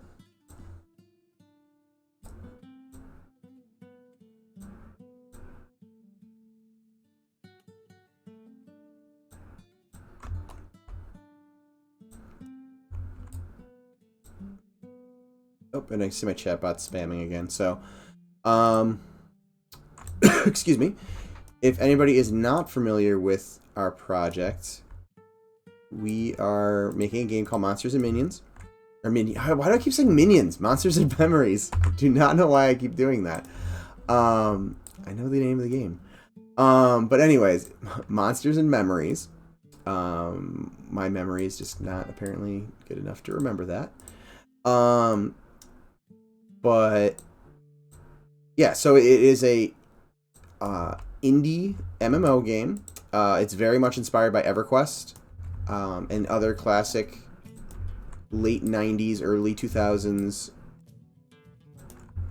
MMOs. So kind of first generation MMOs. So we are currently in our proof of concept phase. So we're building a couple zones out, or we have a bunch of zones out already built. I forget how many we have currently. What? 1, 2, 3, 4, 5, 6. 6 or 7. Currently. But we're in the process. We're going to be redoing this in the entire city. And this is just one of the many cities that'll be in our world. But we're just focusing on one right now for the proof of concept. So for the most part, we're going to be in this desert environment. We are talking about adding another zone. One going around this way, and then kind of meeting up with another zone we have on the other side. And that zone would also maybe have a little bit of a temperate kind of forest blending into it, and then we've got like a tropical like island stuff going on out there. But yeah, we're kind of in the middle of kind of figuring out how we want the structures and stuff to look. And then this is an area where we're kind of proofing this out. So I'm going to be expanding once I'm done with these ruins underneath, and I fix this, and I fix the terrain. I'm going to be kind of extending this type of stuff into here, and also looking off of some of the environment concepts that we have, where these buildings kind of go real. You know, these buildings almost kind of feel stacked, and they're very large. And then there's kind of some wooden scaffolding that kind of goes around them to get up higher. And then this area right here will actually be above. You know, this will be below the city streets. So when we're down here, the city will be up above, and it can be an encounter area. So, you know, you could be walking around through the city, looking down and watching and seeing a higher level group or whatever, you know, pulling and fighting some really cool looking monster or something like that. So that's kind of what we're doing. So these will all get built up. And, you know, we'll kind of proof out that this looks cool in one section, but how does this look in a much larger section? And then also blending in some of the other... Oops, and I clicked on the wrong thing. You know, some of these other types of features that were not featured in... Oops, I'm using WASD to flip back and forth between pictures. Oh, there's 10 zones up and running? Wow. No, that does make sense. Don't even know the name of the game you're developing. I mean, I do. I just am really bad at remembering to say it correctly, apparently. Damn interns. I know some people hate it, but looking forward to some cool underwater zones like Hedge Keep. So I personally am really looking forward to developing those. Again, I guess when it comes to designing like zones and levels, I still have that kind of sick and twisted level design to some degree. From I like that kind of stuff where it's difficult and a little bit of puzzles and you know, a little unforgiving. I like that feeling. I miss it as someone who grew up, you know, playing games in the 90s and 80s, but you know, more so in the 90s when games started becoming 3D. Like I do miss that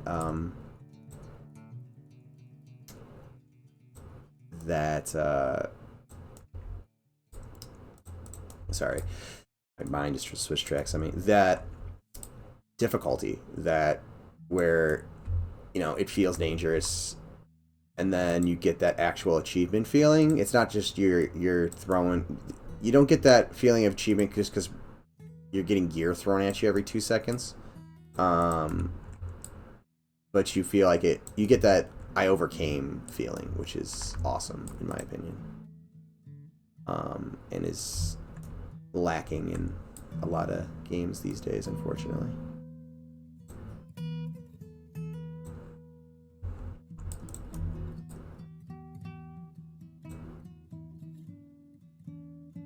Good afternoon.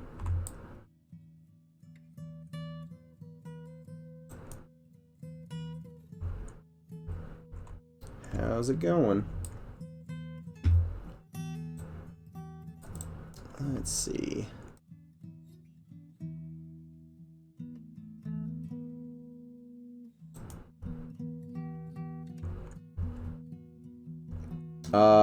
Like when we overcame the Goblin King. Yes, we were very underleveled, for sure. One of your top MMO memories. Yeah, it was definitely fun. For anybody who didn't play, Lord of the Rings online, which I think is actually the music I'm playing. Yes, it is. There was Goblin Town and the Goblin King, and he was kind of like a level 50 encounter essentially for like probably 3 people to a group, and we went in like super under leveled, and it took forever. Like we barely did it, but I couldn't even hit him. I was like 5 or 6 levels below him, and Squishy Mustard was able to hit him, but I thankfully was a healer. But we beat him, but probably shouldn't have been able to beat him. But that was fun. But I always enjoyed doing that under how underpowered can you be and still defeat something you probably shouldn't be defeating. Oh, 40, was I 43? I remember I couldn't hit any. The only thing I could hit was his ad that kept, or his pet that kept respawning, and that was the only thing that was really keeping us alive, because captains in that game had healing abilities, but their healing abilities, like their best healing ability, was their group heal, and it required the group to have killed something. So we if we hadn't had that, I would not have been able to keep us up. But we were like, I mean, we were down to like timing potions and stuff like that to attempt to survive it. But the other, I mean, we did another one that was really fun. We did in Era during Mines in Moria, we killed the turtle, which was 12-man raid encounter with like 5 people. And I think we went in there initially as a joke, just because we were bored, and then we realized that, like, hold it a second, we could potentially do this. And it was an encounter that was purely a DPS race too. He would just ramp up his DPS over time. So the longer he was on a tank, the more the tank would get smashed. So it was a lot of very very tight aggro control and rotation of aggro and all sorts of stuff. But it took us a bit, but we figured it out and we're able to do it. Yeah, you died a lot. I think we all died a lot. But you maybe died more often in the fights because you were one of the ones taking aggro. Where I think I grabbed aggro towards the end, but I don't think I was really trying to tank as much as I was trying to heal. Although captains were a melee healing class, so a lot of my heals were melee attacks. Which is, that's generally when I play a healer better, is when I can be healing while doing other things.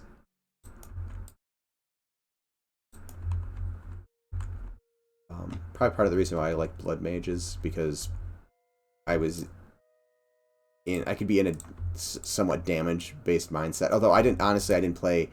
I only got my blood mage to like 20-ish before I quit Vanguard. But I really, really did enjoy that class design.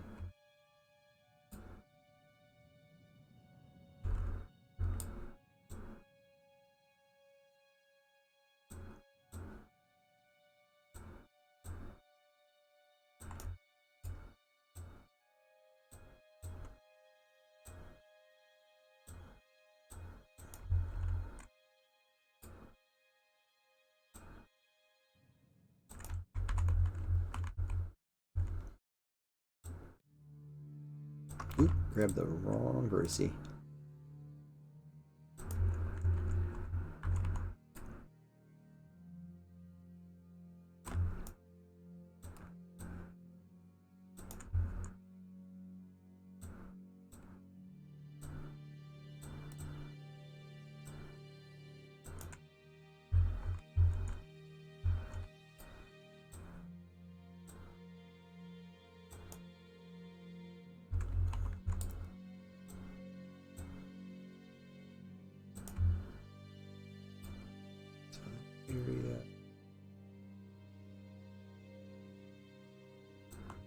I forgot to...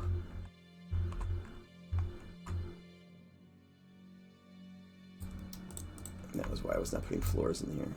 Put that down. Alright, I'm going to move that up for now. I want to put a extra line in here that will allow me to separate the dunes on the inside from the dunes on the outside.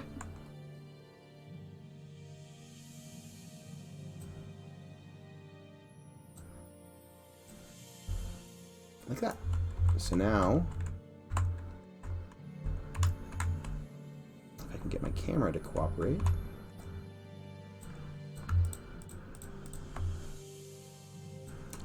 Those faces.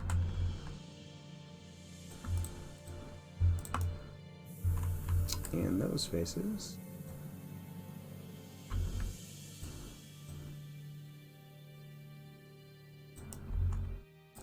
And I'm actually going to...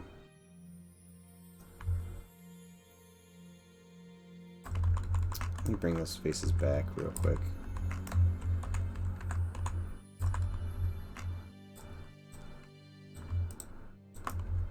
I'm gonna keep one of them because I'm gonna shift that. I'm gonna shift this edge over so I have a little bit to play with right there.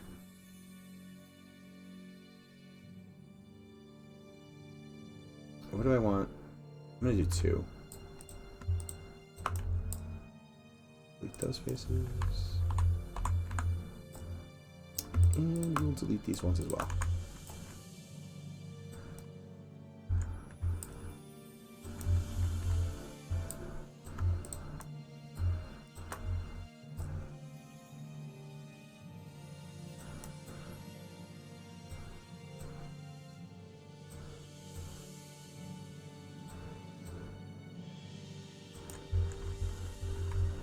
So now,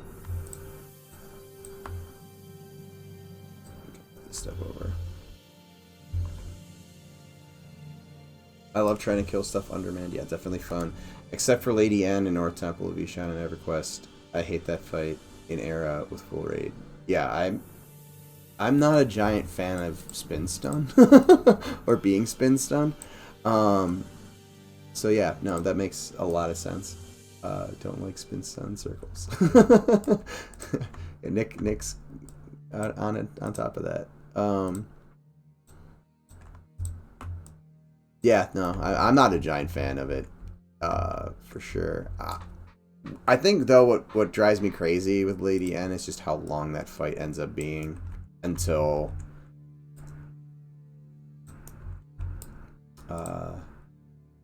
the guild, you know, the raid is pretty much already completely geared up, or you break in, or Lukeland comes out and you have AAs. Although once that happens as a ranger, I don't really care because I do more damage with a bow, and I usually by that point have a bow with range that I can just not get spin stunned. So it doesn't bug me as much at that point, but before that, when I'm meleeing, I'm not a giant fan of getting stuck in spin stun hell. Spin stun like every 20 seconds is an awful event.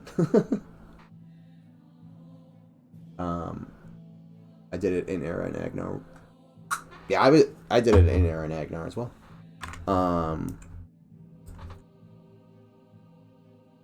The guild I was in there all the time. And Agnar. Yeah, I can imagine with 28 people that would be a brutal fight. I think we always had like 50-ish people. We might have had more. I don't remember exactly how much we had at that point, but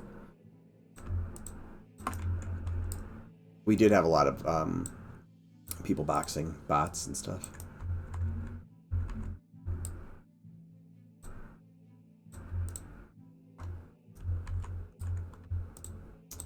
I was actually on or the guild that I was in ended up being the second one on Agnar to finish time. That was actually a fun event because we were up against I can't remember what the other guild's name was, but we had there was another guild raiding time at the exact same time we were, and we had somebody watching their stream, and then I can't remember, they got ahead of us somehow, and then we got ahead of them, and then I think they engaged on Quarm first, so we rushed it, and then we ended up starting to wipe. And then I think one of our officers who was watching their stream said that they were starting to try to Zerg him. So it ended up being a Zerg race to be the second to complete the expansion on the POP locked server. It was a lot of fun, actually. So we were just like, everyone was just like, you would die and you'd run in.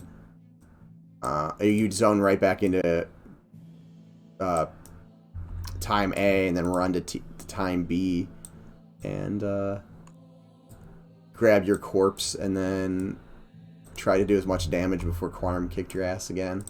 And we ended up winning the race, but it was incredibly hilarious to be a part of it.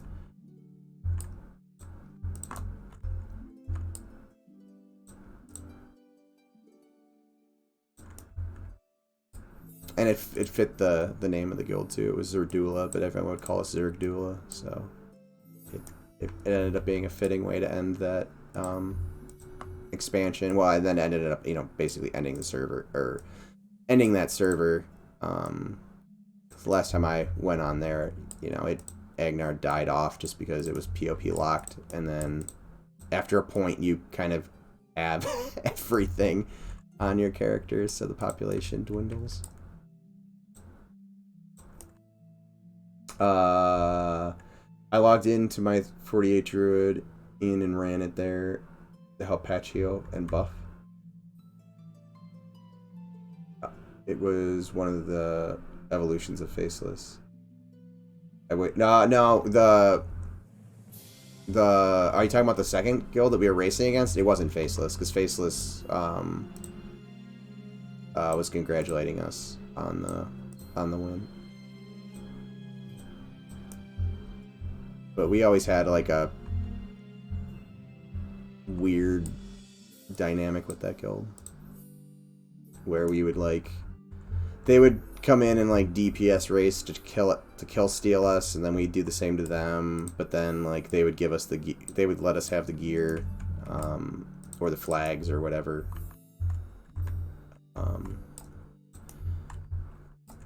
It was a really weird dynamic. But it was also a lot of fun, especially since they were better geared than us. It was fun when we would go in and actually beat them. I remember we did that a couple times in some Lukeland raids, where we would run up on them and steal it from them.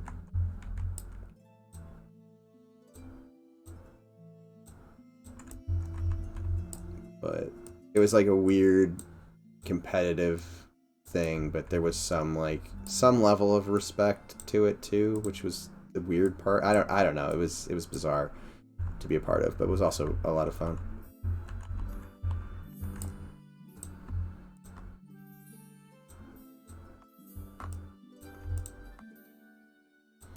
But Plains of Power is still probably some of my favorite raiding.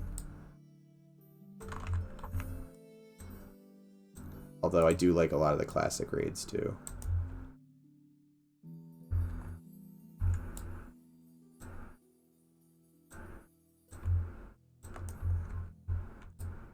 North Temple Vishan is probably my favorite of the classic raids.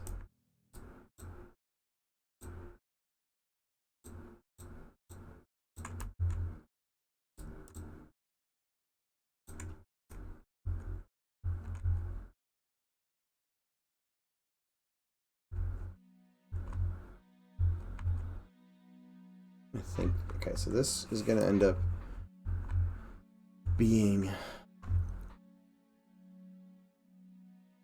something we can get to through a tunnel. So this is going to end up having to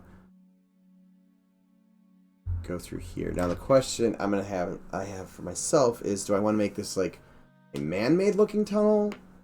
Like, you know, like there's a cellar or something under here that links these up, or is it like, you know, like this where it's a broken hole either through the floor into it, or is there like a, you know, a broken part here and a broken part here and a cave?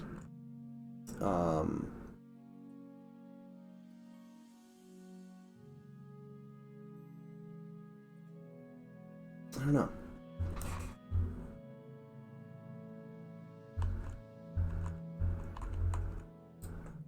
Let's figure out how the sand looks in here first. Because as it is, I'm going to have to delete some of the faces. Oh yeah, I need to do this too.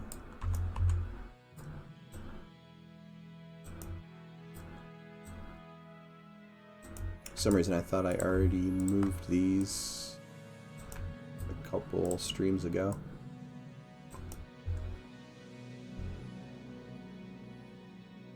I just put a Mithra Helm on my level 28 cleric today.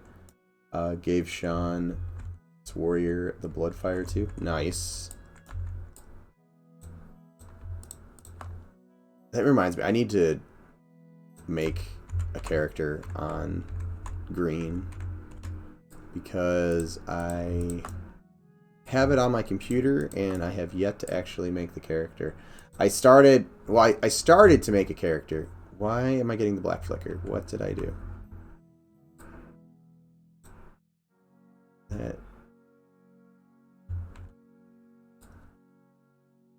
Hold on.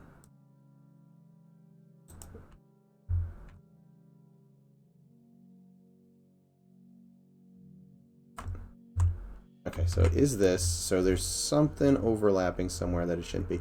But while I'm looking for that, yeah, I started to make a character, but my name was taken, and I couldn't remember if I had previously made a character on green.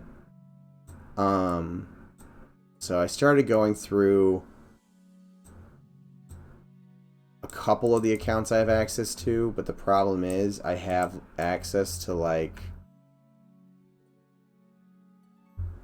35-ish accounts, although it would probably only end up being on 30 of them. So I only checked a couple of them. Because I used to run a box army on the Grand Creation.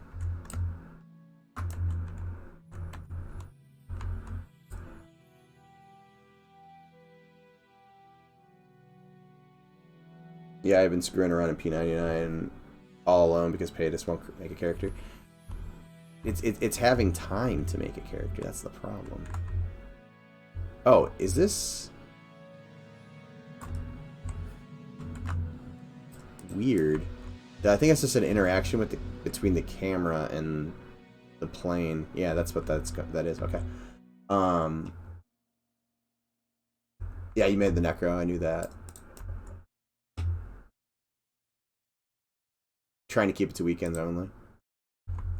Yeah, I've been attempting to do that as well. This last weekend, I ended up having to do a little bit more because the one school I teach at, I've always taught 14-week courses, and I'm just glad I just was in the mood to get some stuff set up early, and then I was like, oh no, I got one of my courses is a 16-week course, which would have been bad had I not noticed that.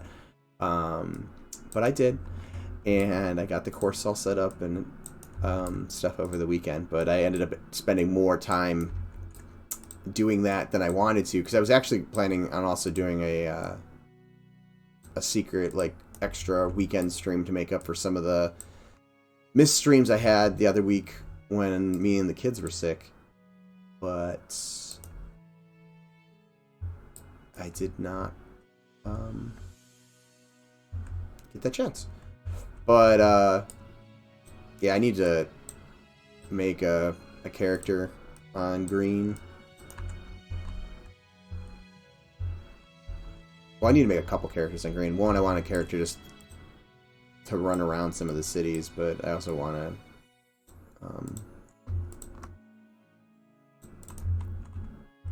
have a character to play with too. Although last night I was going to do a little bit more work in this, but Zukin was a bad influence on me. I don't know if he's still here, but Zukin, you were a bad influence, and I did play a little bit of Turtle WoW last night while watching your stream. And leveled a mage up to like 6, I think.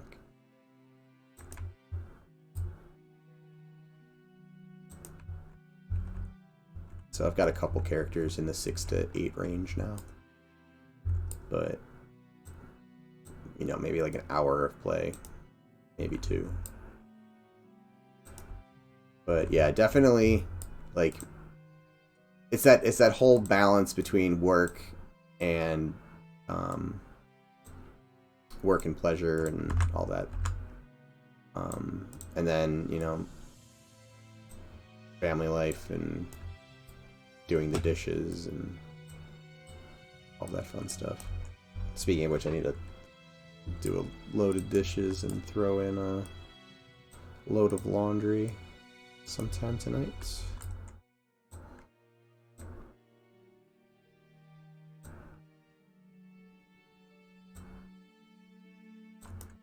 I don't know why I'm working on this whole room. I really need to figure out how we're getting into this room. Because you're only going to be able to kind of look here. I think I want this dune. Ah.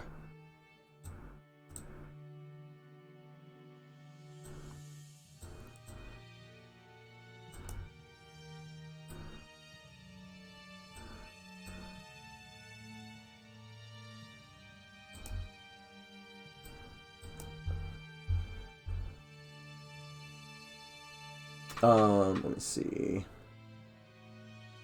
Weekend. I try to only log in for a few miscellaneous things or M&M research during the week. Or if Sean wants to play on a stream. 7-day cycle or earthquakes usually happen over the weekend on P99. So that's good. So what are the earthquakes on P99? Is it just when are they the tongue today just keeps tripping over itself? But anyways, is it just like a signal that stuff is respawning?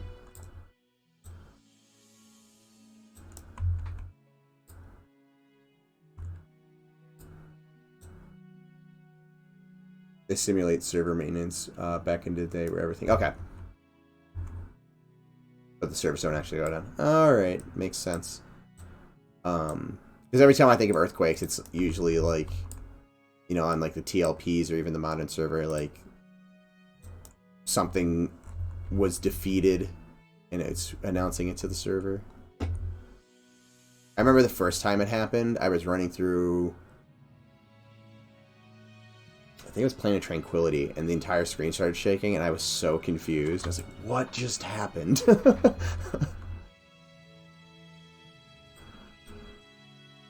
And I want to say, I think it was...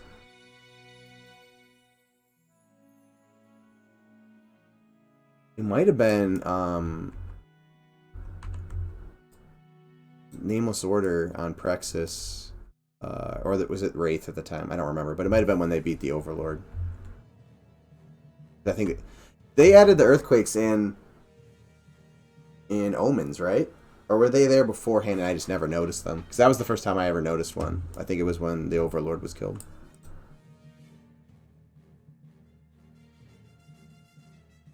Or Overlord Matamoran, or however you pronounce his name.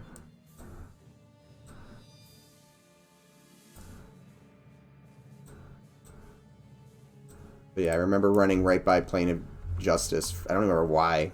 By that time I was not going there, but I was running by the scales, and then the entire thing started shaking, and I was so confused. I was like, what the hell is going on?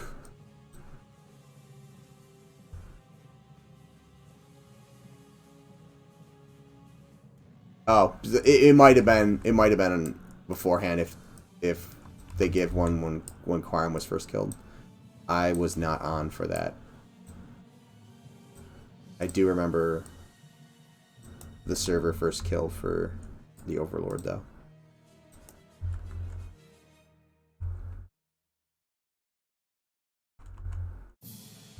Okay, so we got that.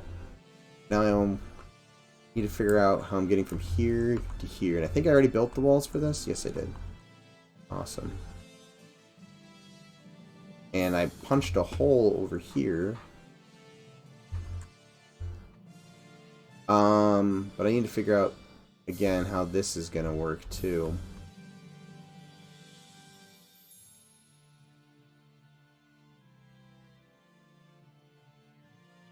So if this is the front of the street, have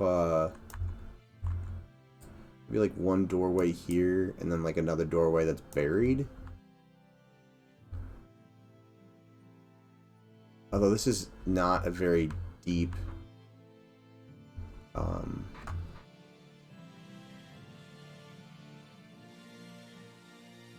deep building.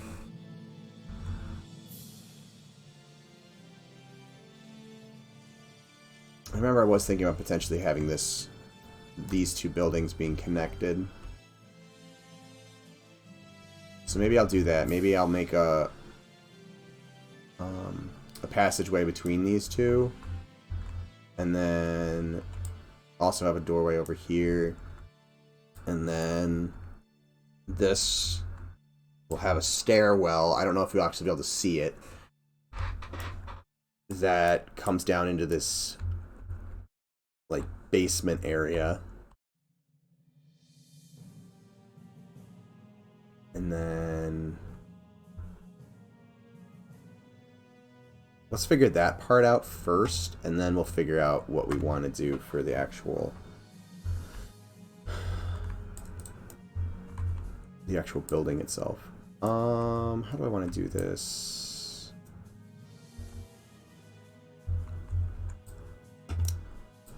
Does that edge?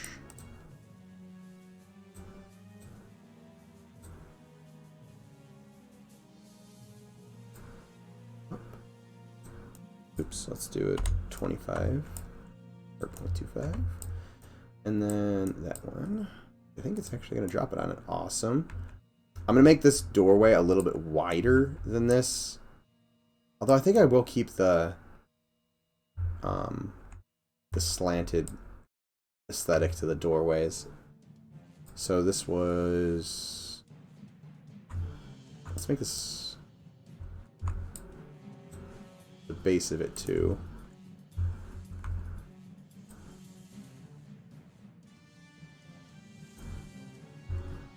Like that. Okay. So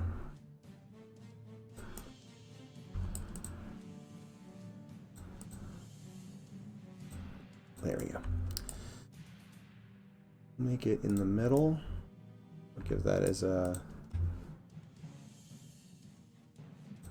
marker. And then what do I need? 3 on each side. So 1, 2, oh, nope. 1, 2, 3 from there. And then this one will be 1, 2, 3. That's the top. And then the bottoms were over 1 more each.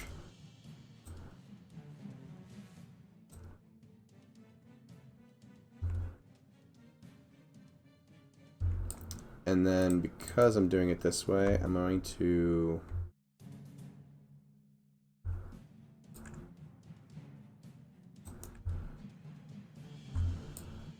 where is it? There you go. Can just move this wall. Hold it.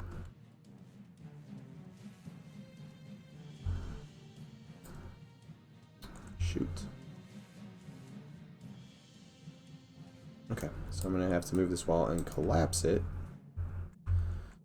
This is the one thing that really drives me crazy with Pro Builder. I really, really wish they had a function that would let you just delete edge loops if you decide you don't need them anymore. The whole having to collapse these down on top of each other is slightly annoying.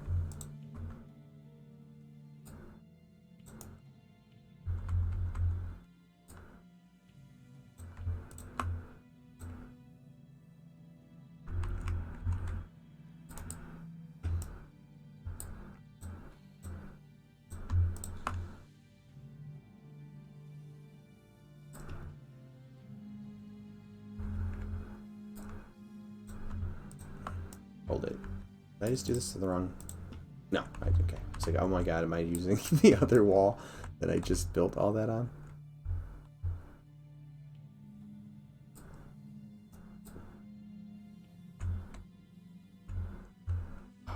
Where is this vertice?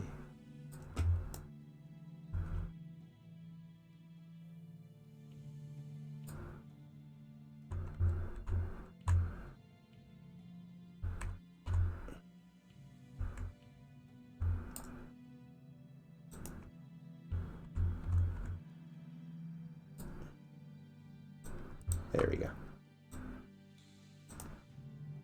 Okay, so I should be able to grab these now.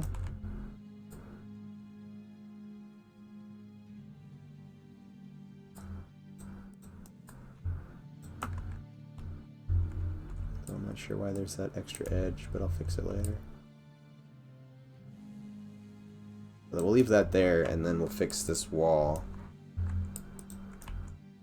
And then we will...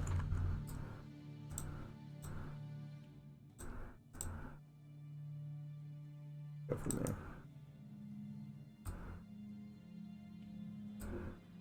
Alright, so we'll delete this face. And we'll delete that face.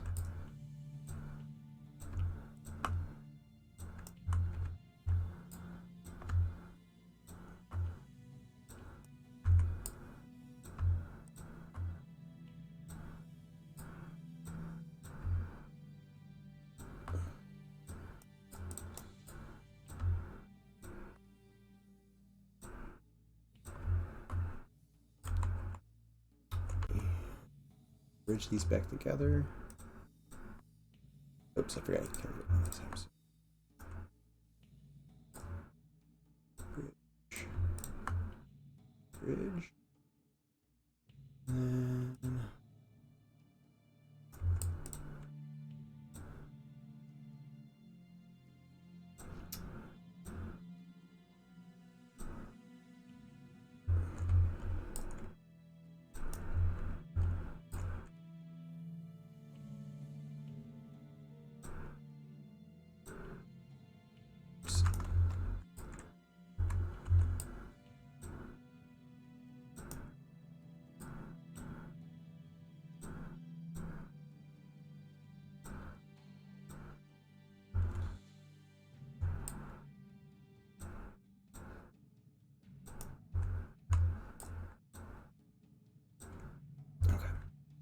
I'm gonna leave that like that for a minute.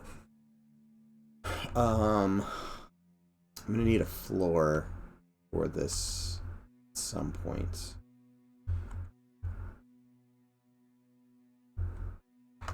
But I'm also kind of starting to lose steam. I haven't eaten, and it is already 2.5 hours into the stream. So I'm going to do a little bit of adjusting to these walls, I think. And then I'll probably call the stream. So let's get this at least cleaned up. So that slides into that. I saved this, and I'm questioning why I decided to do that, because I can just use this wall for what I was going to use that wall for. It'll probably actually work better. So we'll move that over here. And move this over here. There's going to be a seam for now, but I'll clean that up more as I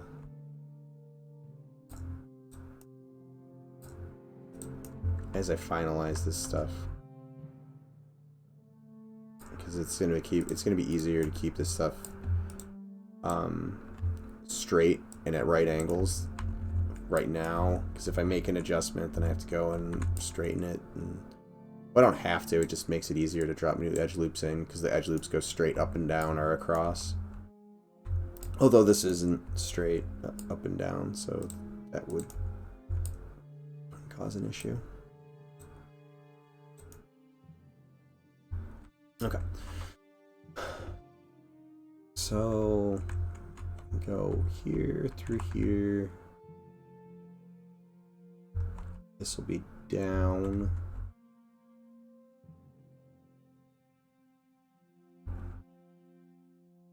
And then there'll be a hole in the... Do I want this hole in the wall? Or do I want it as like a little, like, cellar room? I think I might do it as a little cellar room and then figure out what I want to do from there. But, oop. I have a gap. Let's fix the gap.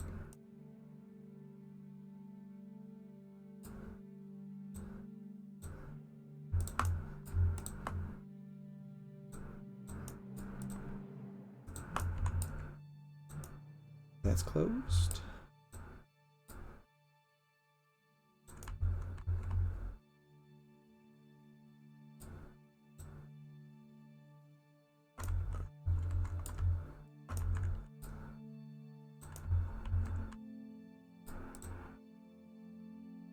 Okay, so now they all match.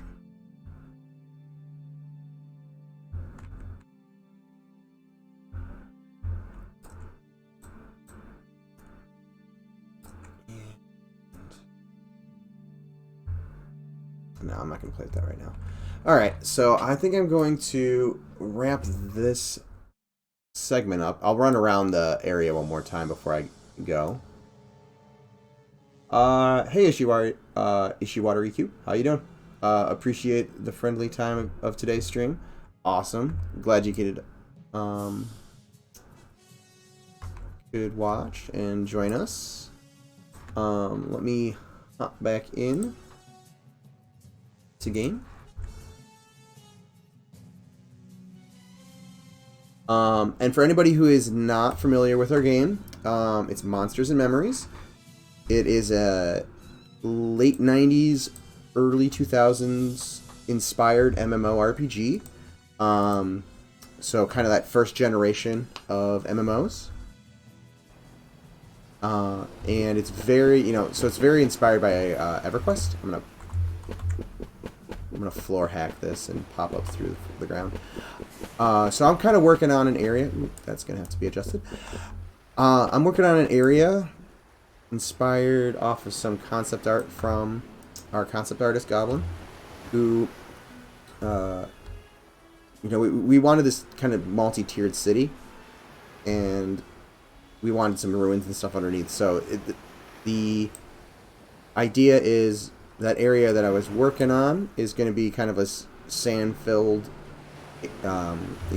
set of passageways, essentially, that used to be streets.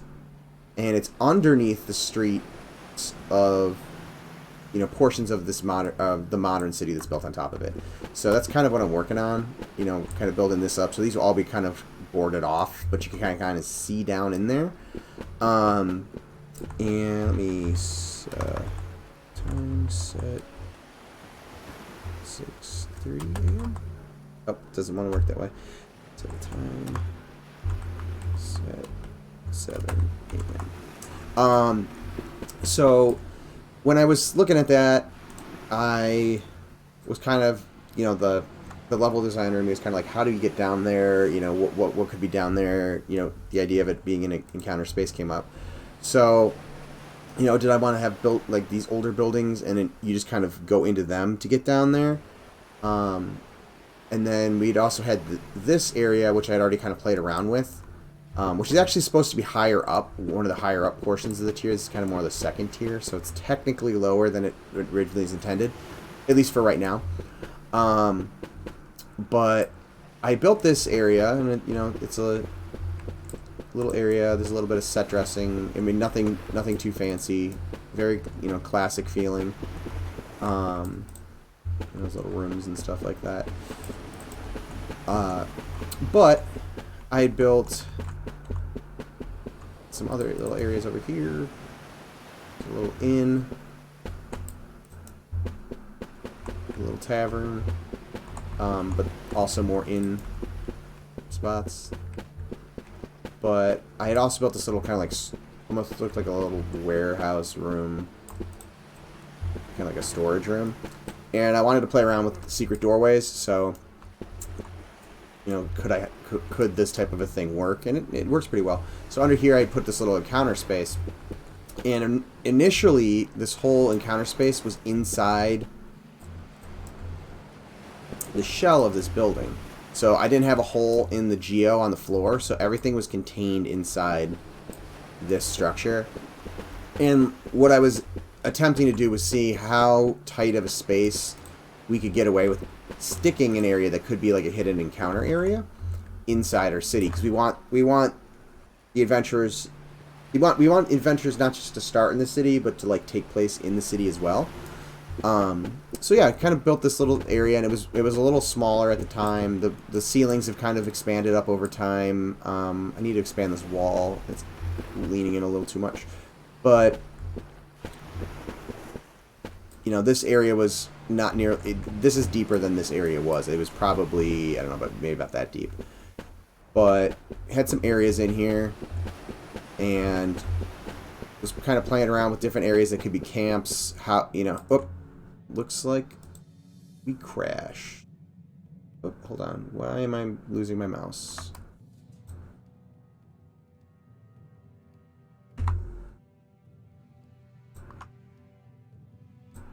We will open it up and try again. That's the first time I've crashed and locked up.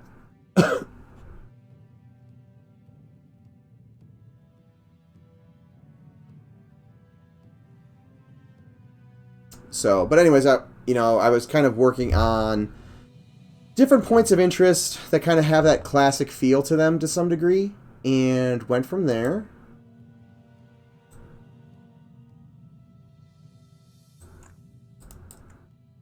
Yep, that was not what I wanted to do. I double-clicked.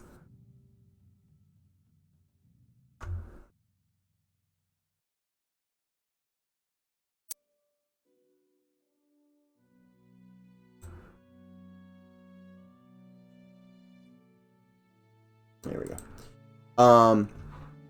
And then decided to use that little area and expand it to reach over to get to that